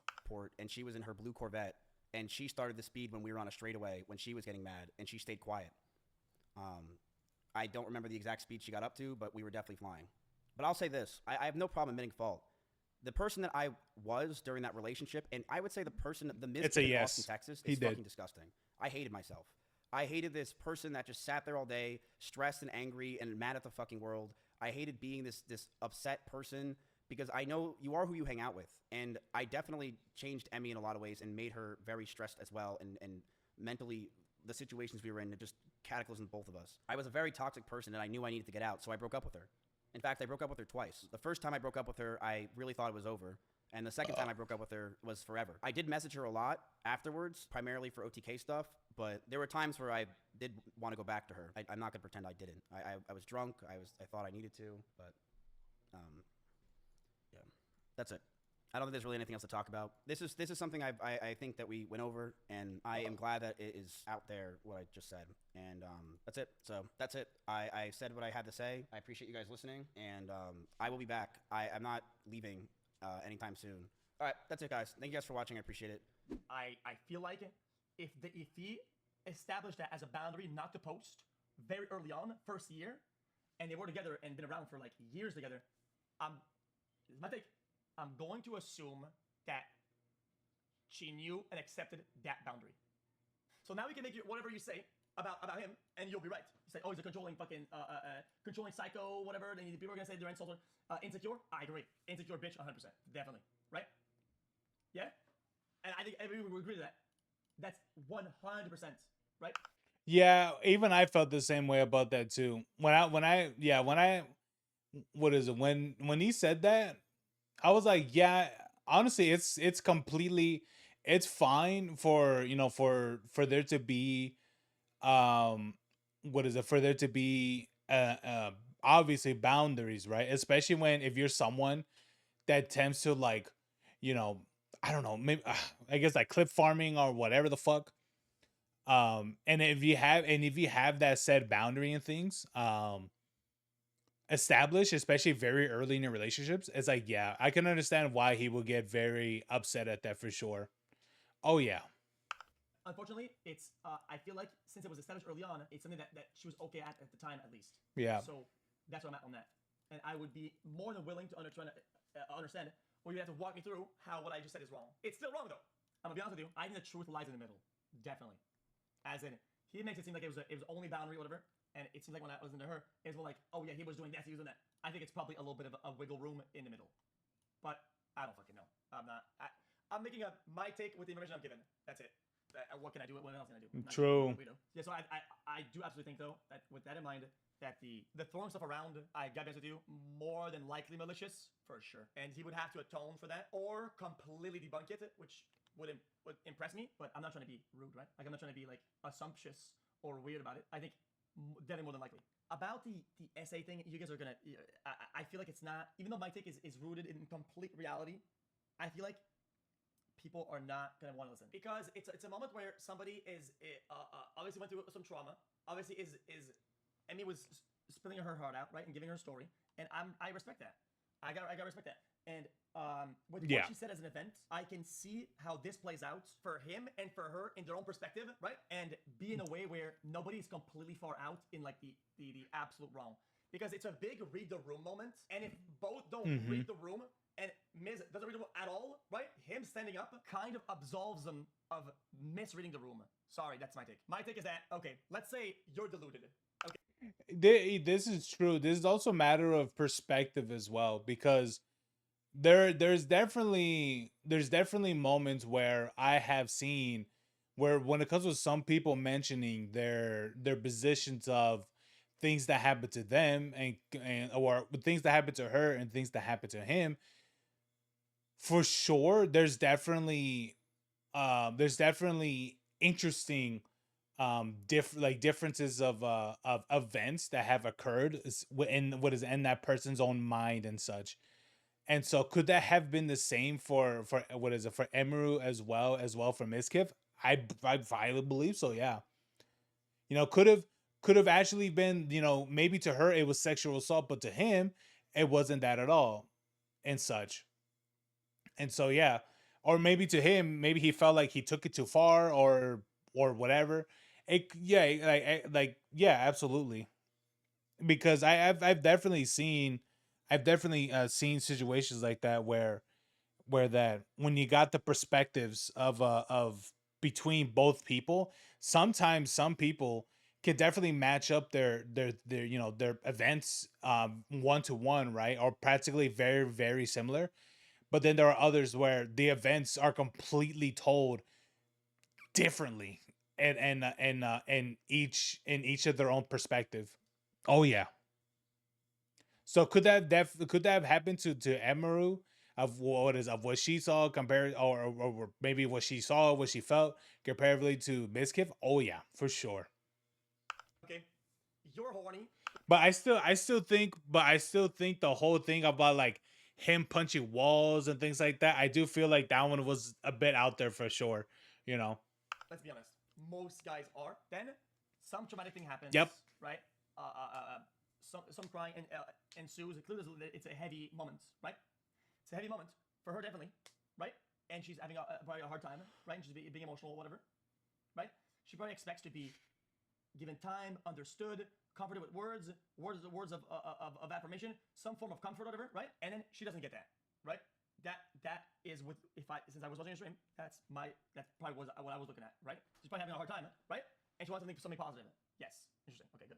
Next, his perspective. He probably thinks, oh yeah, she's crying, she needs comfort, whatever, right? She gets close, does the kissing, whatever the fuck, right? Yes, the reading the room is shit. Clearly, the man is not reading the room. She's looking for comfort. He is looking for physicality, right? That is, he's not reading the room for shit, and he's wrong for that, right? But in his, yes, it is gross. I understand. From his perspective, if there's no either a dialogue or warning or nonverbal of yo, this is don't like hug me or kiss me, right? You're still not correcting your vision of reading the room. You're still in the wrong. You would still be deluded, right? Right. This is how I'm reading. This is how the story plays out in my view. So within that sense, right? If she said and she screamed or whatever, right, to stop doing something, and he jumped out of the bed and he stopped, within your delusion, right, of not reading the room, when there was pushback or warning or a hint, big one, that it was unwanted, then he stopped, right? So I understand it wasn't needed. Yeah. It wasn't wanted, but I can see how, okay, when the delusion stopped and it was warned, he stopped. And that's how I see it. And True. you don't have to agree with me, and I'm not glazing anybody. I'm just Yeah, like that's the thing. That's the thing that needs to be noted too, is that when she yelped or I don't know what is if she said stop or something, and that's when he did. That's the part that you can't say that um that Mizkif just kept on going, because that didn't happen, because those parts of their story align with each other, like those parts are like actually aligned, to that. So there's that. So it shows that, like, yes, Mizkif wasn't the one that was, that didn't keep on going when she said no, you know. So yeah, there is that. gonna be impartial and be in the middle and be really understand everything. Okay, and I've heard similar stories in the past. I haven't, and it's just like Yeah. If somebody doesn't, it's wrong. Does that make sense? If somebody doesn't, if you give somebody a warning, a sign, they don't stop. Yeah, wrong. Yep. Wrong. That giving that vibe, right? But maybe it's because it was either underexplained or but I was being receptive to it. Does that make sense? If you've been with somebody for a long time and things get close, right? I'm going to be honest with you, right? If there's no signs of I don't want this, people assume like, yeah, like it's gonna end up like touchy kissy. Does that make sense? But I understand the crying is one thing, but the reality is that you gotta read the room and know when to escalate. And clearly, the room was not read. That's wrong. Is it as bad as people make it seem to be? I'm not. I'm inclined to intake more information, but I'm not there. Like I'm not. It's still wrong. It's still fucking wrong. It's the 100. If somebody's going to a traumatic event, you're not trying to fuck, or you shouldn't. And if you do want to fuck, you have to hold strong, man. And yeah, mega horn dogs out there, yo, that might be hard. I get it. You just gotta not do it. Okay. Like that's it. I feel like people that can't even see the scenario haven't been in a relationship ever. Yeah. And what is it? I won't lie, man. This is gonna get so delicious later on. I can't wait. I can't wait to see more receipts from her and from him. Dude, it's gonna be so great. It's gonna be great. Honestly, what side like ultimately what side I'm in, I like Emiru's story because it sounds way more juicier. But honestly, I can't wait. What the like how the end result is. It's gonna be great. I'll be for real. At the end result, it's gonna be awesome. To see who's more worse than other. Honestly, I'd believe it more. I'd believe it more if it was revealed that they're both massive pieces of shit. Bro, it's gonna be so awesome. Dude, it's gonna be glorious when that's revealed. I won't be for real. It's gonna be awesome. When both are revealed that they are both awful people, that's gonna be awesome. Anyway, all right then, guys. I will be right back. All right, I am going to take a break because I gotta go because I gotta go eat and stuff. So there's that. Take that as you will. So I think ultimately who I think it is better than others or whatever, or one is more innocent. And I'll be honest with you, I think I firmly believe they are both terrible people. I firmly believe. Do I think they're both innocent? Hell no. I do believe that they're both guilty and what is it, in their own ways for sure. So do I think Emery is guilty of some things for sure, and do I think Mizkif is guilty of some things? I highly believe so as well. But who is more? I'm not too sure. Denise, right now it is just the raw receipts right now, right? But I do think that there will be definitely be more revealed later in the future of who was really more of the perpetrator. But I think at the end of the day, I do think at the end of the day, these are two people that were definitely very much toxic in their own way for sure. Um, that these are two toxic people that got together and had a and didn't even they probably didn't even realize that they were gonna end up what's the word conjuring conjuring is an interesting word, but they're pretty much end up gonna be making a toxic relationship and they didn't even know it. I think that's what was gonna happen. They didn't even know that their own personal toxicity was gonna end up making the ultimate toxic relationship. But hey, it is what it is. But anyway, I'm gonna go take a break. I'm gonna go eat and do some stuff, do a little bit, and I'll be back on in about like 20 or so minutes. But anyway, um, yeah, but that's what is it? That's my perspective. What the I do think there will be things that will be revealed more in the future that will change certain aspects of what is it from each other's positions or whatever, and would that change my position for sure? Um, but I'm still leaning more to Emiru's side, but of course it is still fresh, it is still relatively new, so when we get more details later down the line, then that would ultimately determine who is definitely, well, I think either way, I personally believe either way it's going to show which one of them two are fucking awful. But anyway, you guys have a good one. All right, I'll be back on in a bit, and yeah, I'll be back on in a bit, guys, for a continuation of the stream. I'm just gonna go eat and do some, and I'm just mainly gonna go eat and just chill for a little bit. But anyway, you guys have a good one. All right, I'll be back in a bit.